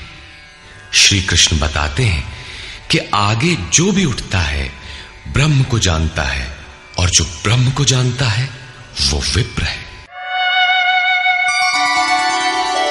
यावानर्थ उदपाने सर्वतः संप्लुतोदके तावान् सर्वेषु वेदेषु ब्राह्मणस्य विजानतः। सब ओर से परिपूर्ण जलाशय को प्राप्त होने पर मनुष्य का छोटे जलाशय से जितना प्रयोजन रहता है, अच्छी प्रकार ब्रह्म को जानने वाले ब्राह्मण का वेदों से उतना ही प्रयोजन रहता है। तात्पर्य यह है कि जो वेदों से ऊपर उठता है वो ब्रह्म को जानता है, वही ब्राह्मण है। अर्थात तू वेदों से ऊपर उठ, ब्राह्मण बन। अर्जुन क्षत्रिय था। श्री कृष्ण कहते हैं कि ब्राह्मण बन। ब्राह्मण, क्षत्रिय इत्यादि वर्ण स्वभाव की क्षमताओं के नाम है। ये कर्म प्रधान है, न कि जन्म से निर्धारित होने वाली कोई रूढ़ी। जिसे गंगा की धारा प्राप्त है उसे क्षुद्र जलाशय से क्या प्रयोजन? कोई उसमें शौच लेता है तो कोई पशुओं को नहला देता है, इसके आगे कोई उपयोग नहीं है। इसी प्रकार ब्रह्म को साक्षात जानने वाले उस विप्र महापुरुष का, उस ब्राह्मण का वेदों से उतना ही प्रयोजन रह जाता है। प्रयोजन रहता अवश्य है, वेद रहते हैं क्योंकि पीछे वालों के लिए उनका उपयोग है। वहीं से चर्चा आरंभ होगी। इसके उपरांत योगेश्वर श्री कृष्ण कर्म करते समय की जाने वाली सावधानियों का प्रतिपादन करते हैं। कर्मण्येवाधिकारस्ते मा फलेषु कदाचन मा कर्मफलहेतुर्भुर्मा ते संगोस्त्वकर्मणि। कर्म करने में ही तेरा अधिकार हो, फल में कभी नहीं। ऐसा समझ के फल है ही नहीं। फल की वासना वाला भी मत हो और कर्म करने में तेरी अश्रद्धा भी ना हो। अब तक योगेश्वर श्री कृष्ण ने 39वें श्लोक में पहली बार कर्म का नाम लिया, किंतु यह नहीं बताया कि वो कर्म है क्या और उसे करें कैसे। उस कर्म की विशेषताओं पर प्रकाश डाला कि अर्जुन, इस कर्म द्वारा तू कर्मों के बंधन से अच्छी प्रकार छूट जाएगा। अर्जुन, इसमें आरंभ का अर्थात बीज का नाश नहीं है। आरंभ कर दे तो प्रकृति के पास कोई उपाय नहीं कि उसे नष्ट कर दे। अर्जुन, इसमें सीमित फल रूपी दोष भी नहीं है कि स्वर्ग रिद्धियों सिद्धियों में फंसाकर खड़ा कर दे। अर्जुन, इस कर्म का थोड़ा भी साधन जन्म मरण के भय से उद्धार कराने वाला होता है। किंतु अभी तक उन्होंने ये नहीं बताया कि वो कर्म है क्या, किया कैसे जाए। इसी अध्याय के 41वें श्लोक में उन्होंने बताया, अर्जुन, इसमें निश्चयात्मक बुद्धि एक ही है, क्रिया एक ही है। तो क्या बहुत सी क्रिया वाले भजन नहीं करते? श्री कृष्ण कहते हैं, वे कर्म नहीं करते। इसका कारण बताते हुए कहते हैं कि अविवेकियों की बुद्धि अनंत शाखा वाली होती है, इसलिए वे अनंत क्रियाओं का विस्तार कर लेते हैं। वे दिखावटी शोभा युक्त वाणी में इन क्रियाओं को व्यक्त भी करते हैं। उनकी वाणी की छाप जिनके चित्त पर पड़ जाती है, उनकी भी बुद्धि नष्ट हो जाती है। अतः निश्चयात्मक क्रिया एक ही है। लेकिन यह नहीं बताया कि वो क्रिया कौन सी है। 47वें श्लोक में उन्होंने कहा, अर्जुन, कर्म करने में ही तेरा अधिकार है, फल में कभी नहीं। फल की वासना वाला भी मत हो और कर्म करने में तेरी अश्रद्धा ना हो। अर्थात निरंतर करने के लिए उसी में लीन होकर करें। किंतु यह नहीं बताया कि वो कर्म है क्या। प्रायः इस श्लोक का उद्धरण देकर लोग कहते हैं कि कुछ भी करो, केवल फल की कामना मत करो, हो गया निष्काम कर्म योग। किंतु अभी तक श्री कृष्ण ने बताया ही नहीं कि कर्म है कौन सा जिसे करें। यहां पर केवल कर्म की विशेषताओं पर प्रकाश डाला कि कर्म देता क्या है और कर्म को करते समय बरती जाने वाली सावधानियां क्या हैं, उन पर प्रकाश डाला। प्रश्न ज्यों का त्यों बना हुआ है, जिसे योगेश्वर आगे अध्याय 3-4 में स्पष्ट करेंगे। पुनः इसी पर बल देते हैं। योगस्थः कुरु कर्माणि संगं त्यक्त्वा धनंजय सिद्ध्य सिद्ध्योः समो भूत्वा समत्वं योग उच्यते।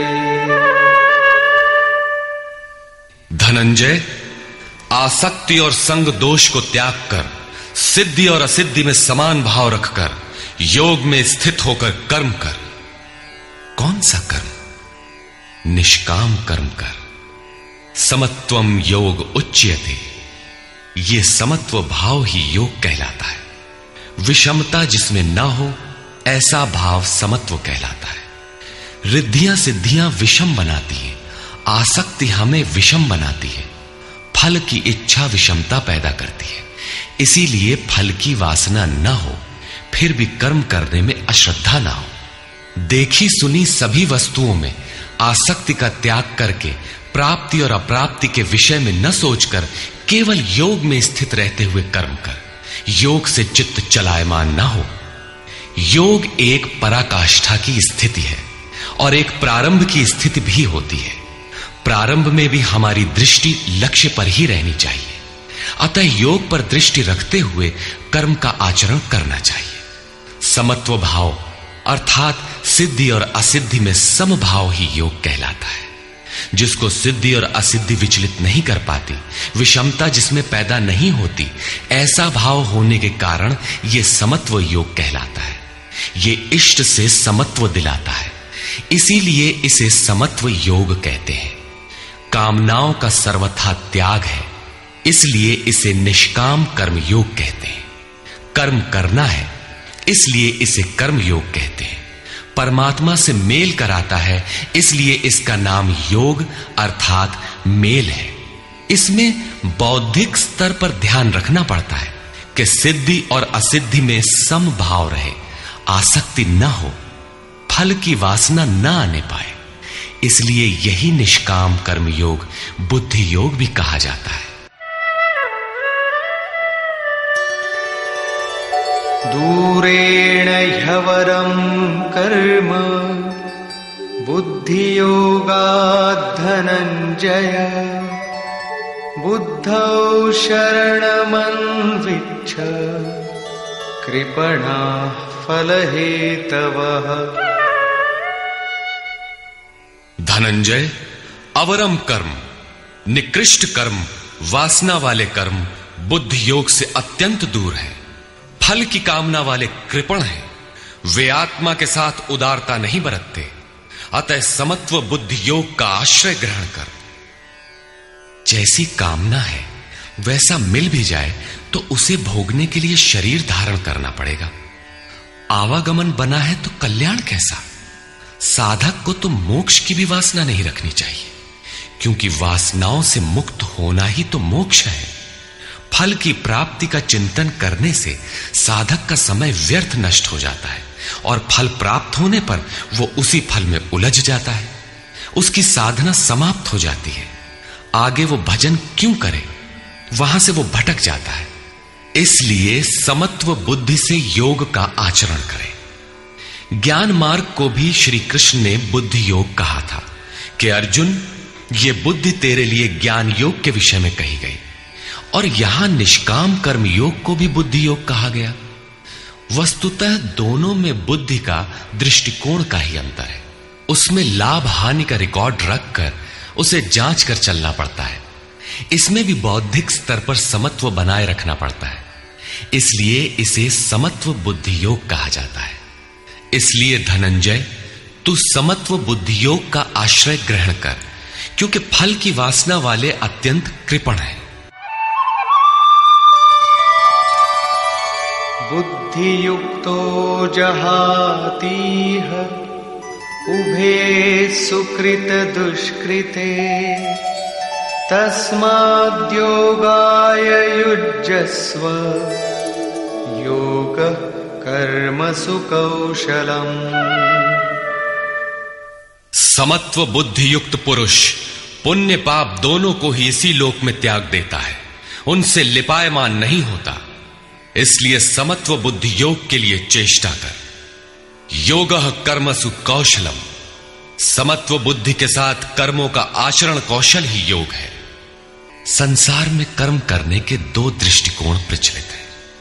लोग कर्म करते हैं तो उसका फल भी अवश्य चाहते हैं, या फल न मिले तो कर्म करना ही नहीं चाहते। किंतु योगेश्वर श्री कृष्ण इन कर्मों को बंधनकारी बताते हुए आराधना को एकमात्र कर्म मानते हैं। इस अध्याय में उन्होंने कर्म का नाम मात्र लिया। अध्याय 3 के 9वें श्लोक में उसकी परिभाषा दी और चौथे अध्याय में कर्म के स्वरूप पर विस्तार से प्रकाश डाला।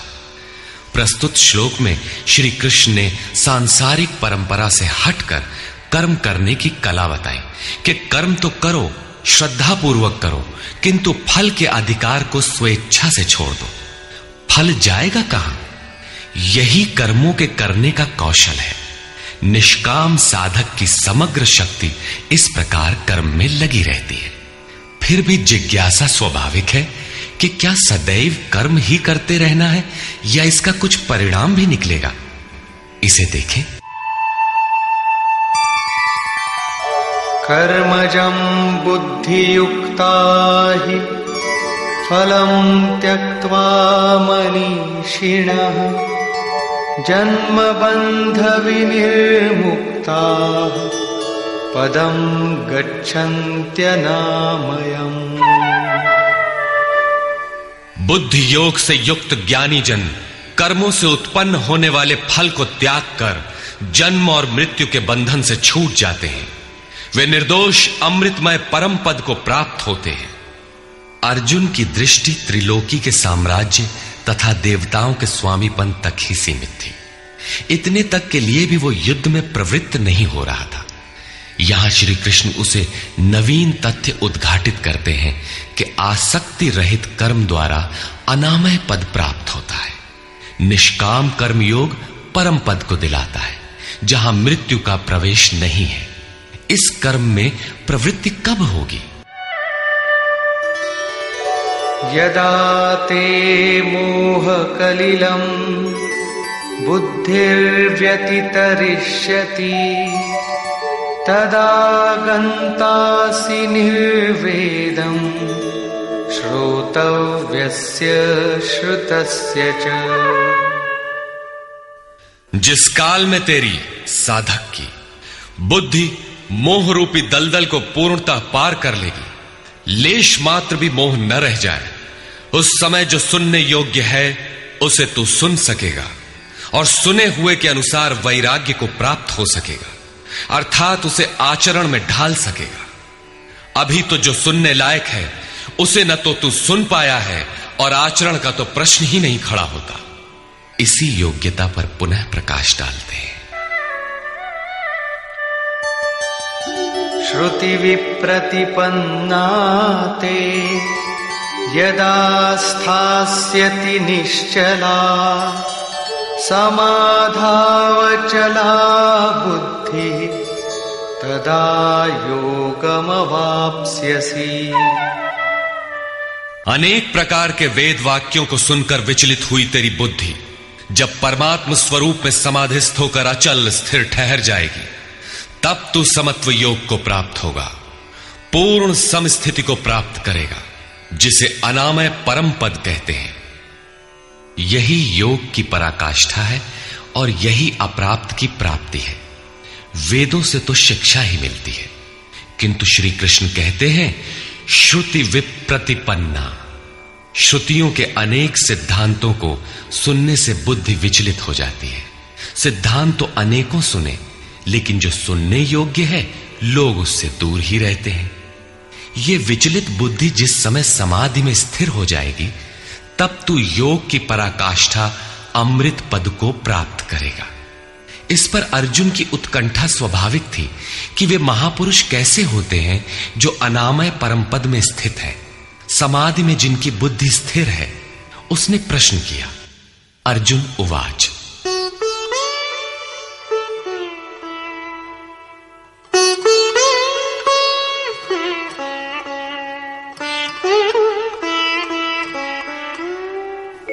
स्थितप्रज्ञस्य का भाषा समाधिस्थस्य केशव स्थितधिः किं प्रभाषेत किमासीत व्रजेत किम्। समाधीयते चित्तम यस्मिन् स आत्मा एव समाधिः। जिसमें चित्त का समाधान किया जाए वो आत्मा ही समाधि है। अनादि तत्व में जो समत्व प्राप्त कर ले उसे समाधिस्थ कहते हैं। अर्जुन ने पूछा, केशव, समाधिस्थ स्थिर बुद्धि वाले महापुरुष के क्या लक्षण हैं?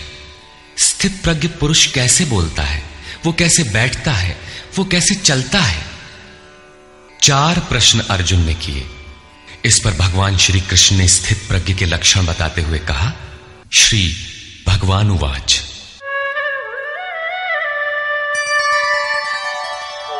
प्रजहाति यदा कामान् सर्वान् पार्थमनोगतान् आत्मन्येवात्मना तुष्टः स्थितप्रज्ञस्तदुच्यते। पार्थ, जब मनुष्य मन में स्थित संपूर्ण कामनाओं को त्याग देता है तब वो आत्मा से ही आत्मा में संतुष्ट हुआ स्थिर बुद्धि वाला कहा जाता है। कामनाओं के त्याग पर ही आत्मा का दिग्दर्शन होता है। ऐसा आत्माराम आत्मतृप्त महापुरुष ही स्थित प्रज्ञ है। दुःखेष्वनुद्विग्नमनाः सुखेषु विगतस्पृहः वीतरागभयक्रोधः स्थितधीर्मुनिरुच्यते। दैहिक, दैविक तथा भौतिक दुखों में जिसका मन उद्विग्न नहीं होता, सुखों की प्राप्ति में जिसकी स्पृहा दूर हो गई है तथा जिसके राग, भय और क्रोध नष्ट हो गए हैं, मननशीलता की चरम सीमा पर पहुंचा हुआ मुनि स्थित प्रज्ञ कहा जाता है। उसके अन्य लक्षण बताते हैं। यः सर्वत्रानभिस्नेहः तत्तत्प्राप्य शुभाशुभम् नाभिनन्दति न द्वेष्टि तस्य प्रज्ञा प्रतिष्ठिता। जो पुरुष सर्वत्र स्नेह रहित हुआ, शुभ अथवा अशुभ को प्राप्त होकर न तो प्रसन्न होता है और न द्वेष करता है, उसकी बुद्धि स्थिर है। शुभ वो है जो परमात्म स्वरूप में लगाता है, अशुभ वो है जो प्रकृति की ओर ले जाने वाला होता है।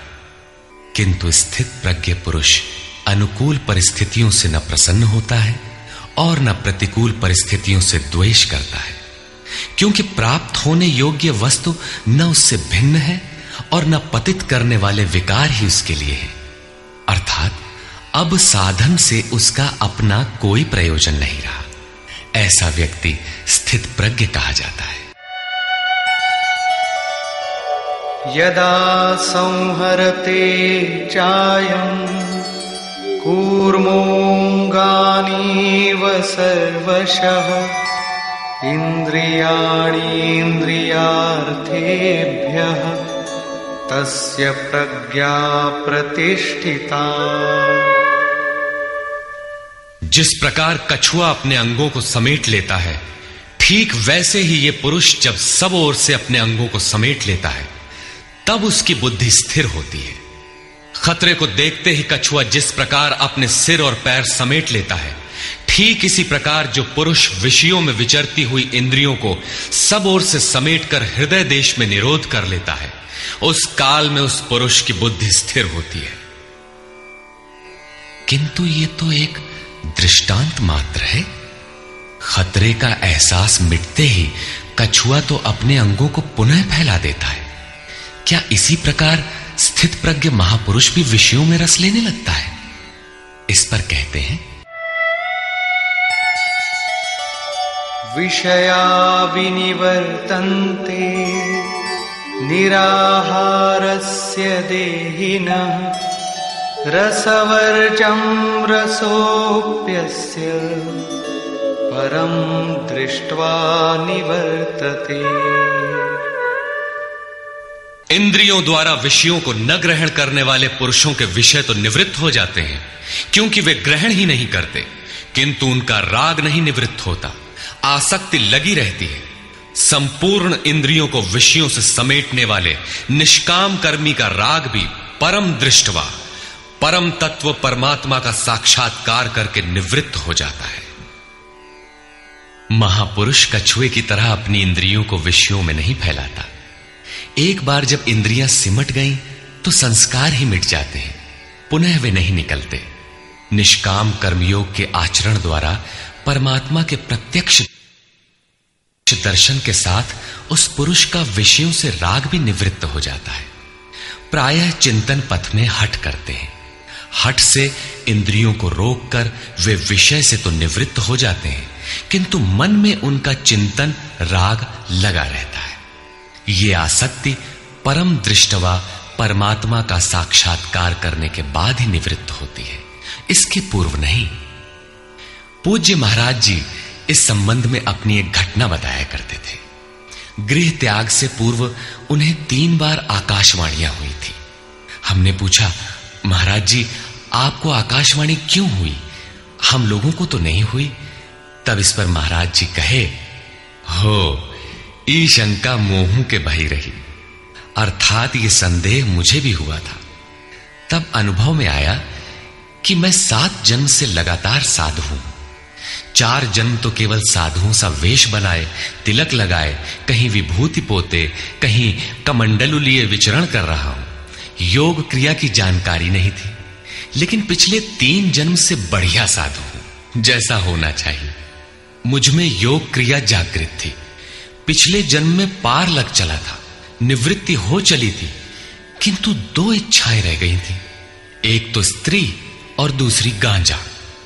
अंतर मन में इच्छाएं थीं, किंतु बाहर से हमने शरीर को दृढ़ रखा।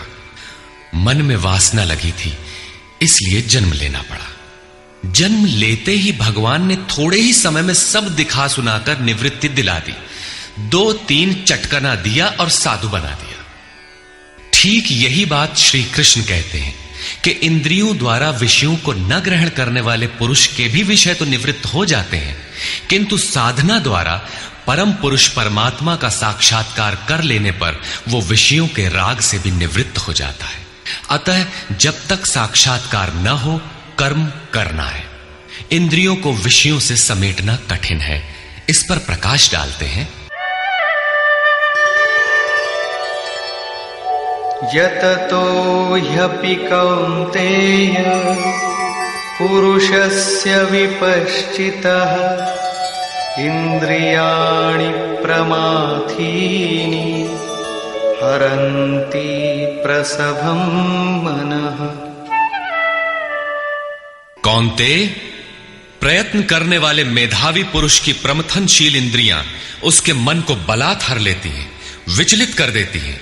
इसलिए तानि सर्वाणि संयम्य युक्त आसीत मत्परः वशे हि यस्येन्द्रियाणि तस्य प्रज्ञा प्रतिष्ठिता। उन संपूर्ण इंद्रियों को संयत करके योग से युक्त और समर्पण के साथ मेरे आश्रित हो, क्योंकि जिस पुरुष की इंद्रियां वश में होती हैं उसी की बुद्धि स्थिर होती है। यहां योगेश्वर श्री कृष्ण साधन के निषेधात्मक अवयवों के साथ उसके विधेयात्मक पहलू पर जोर देते हैं। केवल संयम और निषेध से इंद्रियां वश में नहीं होती। समर्पण के साथ इष्ट चिंतन अनिवार्य है। इष्ट चिंतन के अभाव में विषय चिंतन होगा, जिसके कुपरिणाम श्री कृष्ण के ही शब्दों में देखें।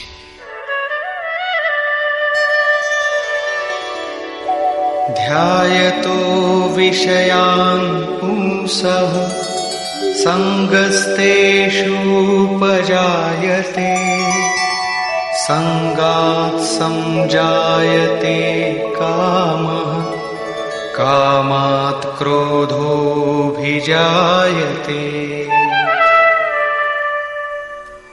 विषयों का चिंतन करने वाले पुरुष की उन विषयों में आसक्ति हो जाती है। आसक्ति से कामना उत्पन्न होती है। कामना पूर्ति में व्यवधान आने से क्रोध उत्पन्न होता है। क्रोध किसे जन्म देता है? क्रोधाद् भवति सम्मोहः सम्मोहात् स्मृतिविभ्रमः स्मृतिभ्रंशात् बुद्धिनाशो बुद्धिनाशात् प्रणश्यति। क्रोध से विशेष मूढ़ता अर्थात अविवेक उत्पन्न होता है। नित्य अनित्य वस्तु का विचार नहीं रह जाता। अविवेक से स्मरण शक्ति भ्रमित हो जाती है, जैसा अर्जुन को हुआ था। भ्रमतीव च मे मनः। गीता के समापन पर उसने कहा, नष्टो मोह स्मृतिर्लब्धा। क्या करें क्या न करें इसका निर्णय नहीं हो पाता। स्मृति भ्रमित होने से योग परायण बुद्धि नष्ट हो जाती है और बुद्धि नाश होने से यह पुरुष अपने श्रेय साधन से च्युत हो जाता है। यहां श्री कृष्ण ने बल दिया है कि विषयों का चिंतन नहीं करना चाहिए। साधक को नाम रूप लीला और धाम में ही कहीं लगे रहना चाहिए। भजन में ढील देने पर मन विषयों में जाएगा। विषयों के चिंतन से आसक्ति हो जाती है। आसक्ति से उस विषय की कामना साधक के अंतर मन में होने लगती है। कामना की पूर्ति में व्यवधान होने पर क्रोध, क्रोध से अविवेक, अविवेक से स्मृति भ्रम और स्मृति भ्रम से बुद्धि नष्ट हो जाती है।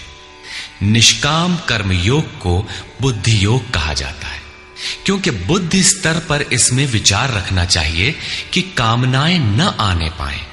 फल है ही नहीं। कामना आने से यह बुद्धि योग नष्ट हो जाता है।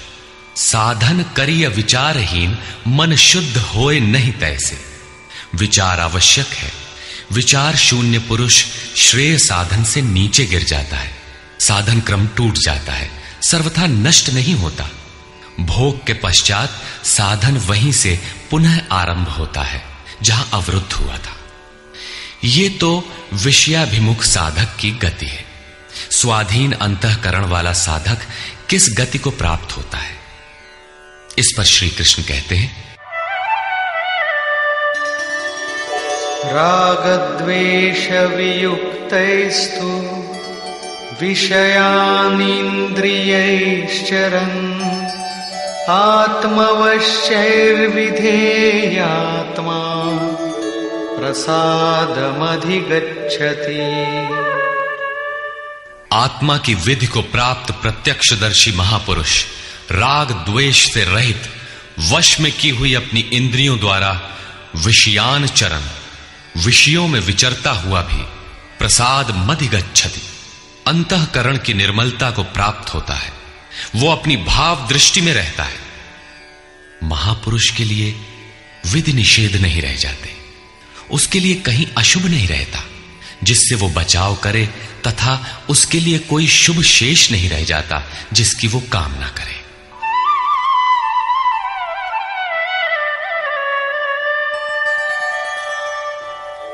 प्रसादे सर्वदुःखानां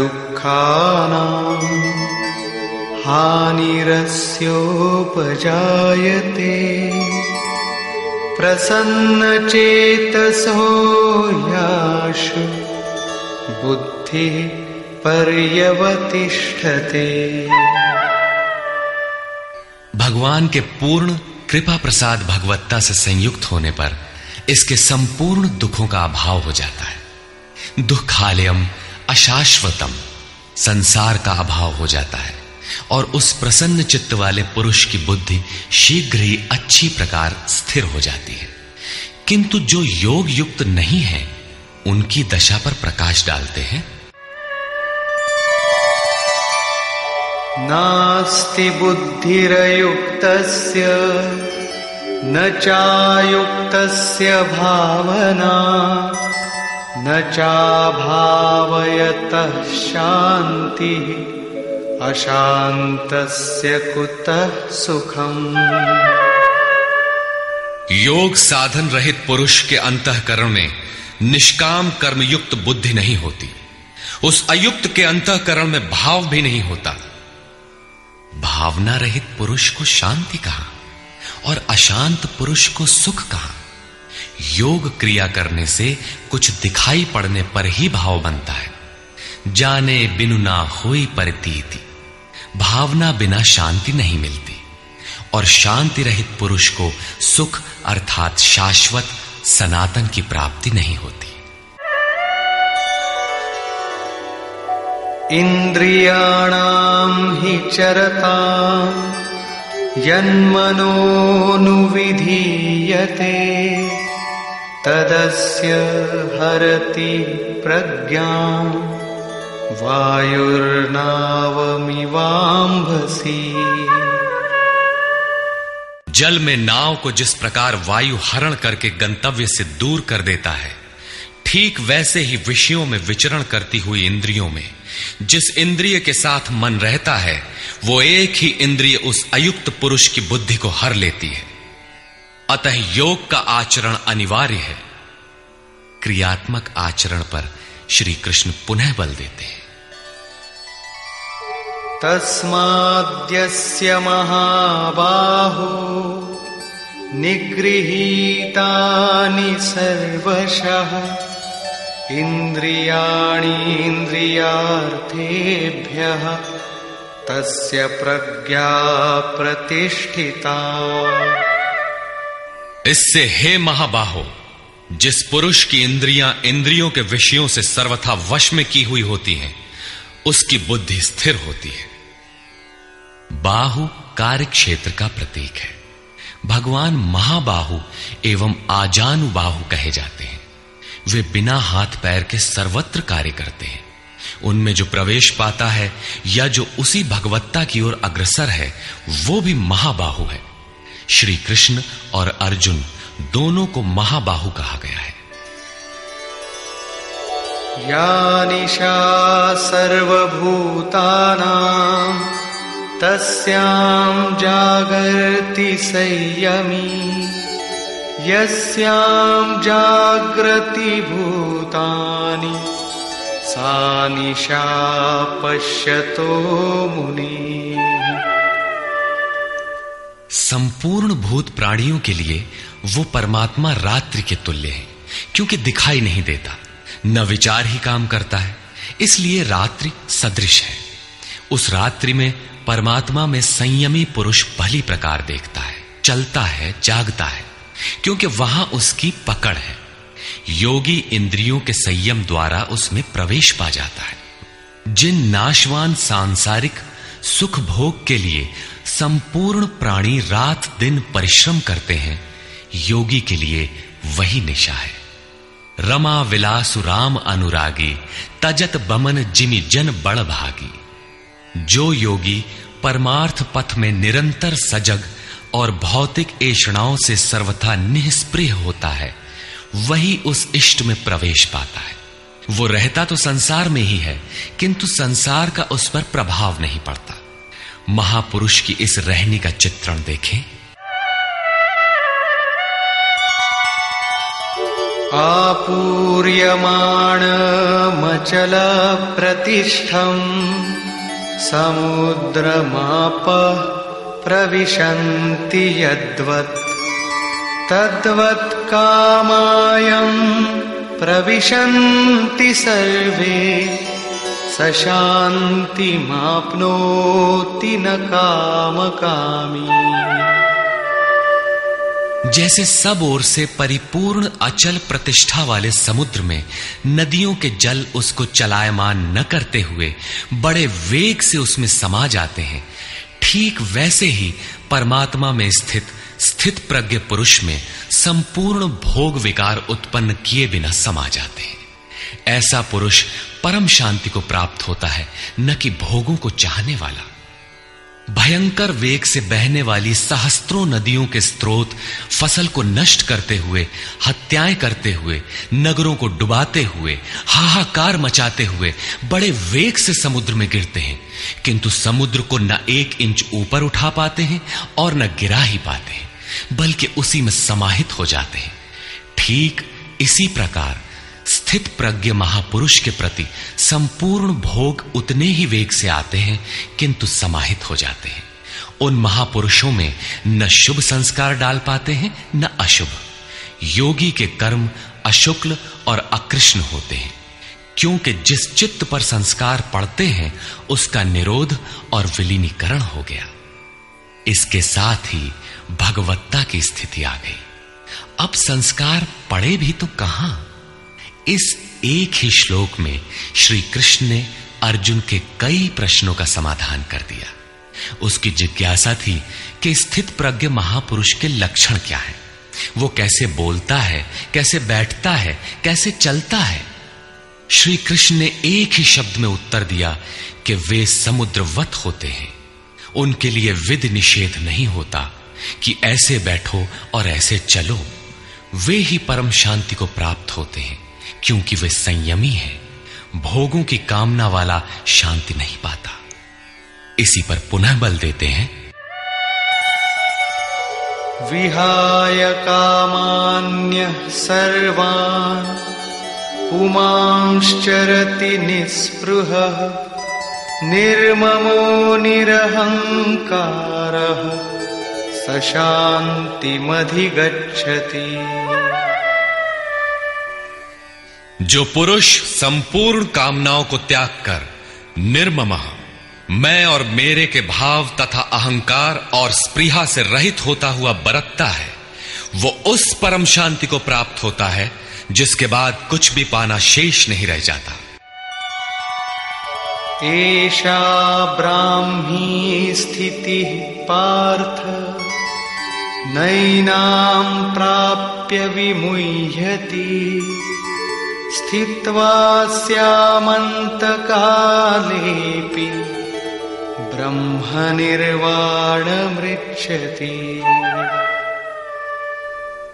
पार्थ, उपर्युक्त स्थिति ब्रह्म को प्राप्त हुए पुरुष की स्थिति है। समुद्रवत उन महापुरुषों में विषय नदियों की तरह समा जाते हैं। वे पूर्ण संयमी और प्रत्यक्षता परमात्मदर्शी हैं। केवल अहम ब्रह्मास्मि पढ़ लेने या रट लेने से यह स्थिति नहीं मिलती। साधन करके ही इस ब्रह्म की स्थिति को पाया जाता है। ऐसा महापुरुष ब्रह्म निष्ठा में स्थित रहते हुए शरीर के अंत काल में भी ब्रह्मानंद को ही प्राप्त होता है। निष्कर्ष, प्रायः कुछ लोग कहते हैं कि दूसरे अध्याय में गीता पूर्ण हो गई, किंतु यदि केवल कर्म का नाम मात्र लेने से कर्म पूरा हो जाता हो, तब तो गीता का समापन माना जा सकता है। इस अध्याय में योगेश्वर श्री कृष्ण ने यही बताया कि अर्जुन, निष्काम कर्मयोग के विषय में सुन, जिसे जानकर तू संसार बंधन से छूट जाएगा। कर्म करने में तेरा अधिकार है, फल में कभी नहीं। कर्म करने में तेरी अश्रद्धा भी ना हो, निरंतर करने के लिए तत्पर हो जा। इसके परिणाम में तू परम दृष्टवा, परम पुरुष का दर्शन कर स्थित प्रज्ञ बनेगा, परम शांति पाएगा। किंतु यह नहीं बताया कि कर्म है क्या। यह सांख्य योग नामक अध्याय नहीं है। यह नाम शास्त्रकार का नहीं, अपितु टीकाकारों की देन है। वे अपनी बुद्धि के अनुसार ही ग्रहण करते हैं, तो आश्चर्य क्या है।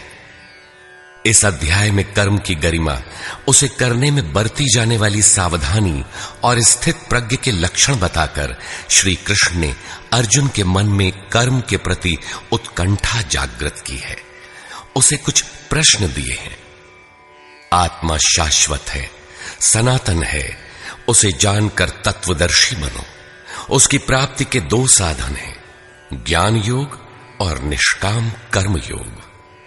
अपनी शक्ति को समझकर हानि लाभ का स्वयं निर्णय लेकर कर्म में प्रवृत्त होना ज्ञान मार्ग है, तथा इष्ट पर निर्भर होकर समर्पण के साथ उसी कर्म में प्रवृत्त होना निष्काम कर्म मार्ग या भक्ति मार्ग है। गोस्वामी तुलसीदास ने दोनों का चित्रण इस प्रकार किया है। मोरे प्रौढ़ तनय सम ज्ञानी, बालक सुत समदास अमानी, जनहि मोर बल निज बल ताही, दुह कह काम क्रोध रिपु आही। मेरे दो प्रकार के भजने वाले हैं, एक ज्ञान मार्गी, दूसरा भक्ति मार्गी। निष्काम कर्म मार्गी या भक्ति मार्गी शरणागत होकर मेरा आश्रय लेकर चलता है। ज्ञान योगी अपनी शक्ति सामने रखकर अपनी हानि लाभ का विचार कर अपने भरोसे चलता है, जबकि दोनों के शत्रु एक ही हैं। ज्ञान मार्गी को काम क्रोधादि शत्रुओं पर विजय पाना है और निष्काम कर्म योगी को भी इन्हीं से युद्ध करना है। कामनाओं का त्याग दोनों करते हैं और दोनों मार्गों में किया जाने वाला कर्म भी एक ही है। इस कर्म के परिणाम में परम शांति को प्राप्त हो जाओगे। लेकिन यह नहीं बताया कि कर्म है क्या।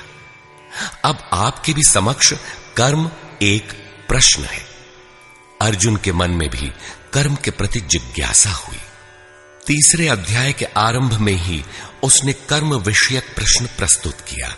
अतः ओम तत्सदिति श्रीमद् भगवद गीता सूपनिषत्सु ब्रह्म विद्यायाम योग शास्त्रे श्री कृष्णार्जुन संवादे कर्म जिज्ञासा नाम द्वितीयो अध्यायः।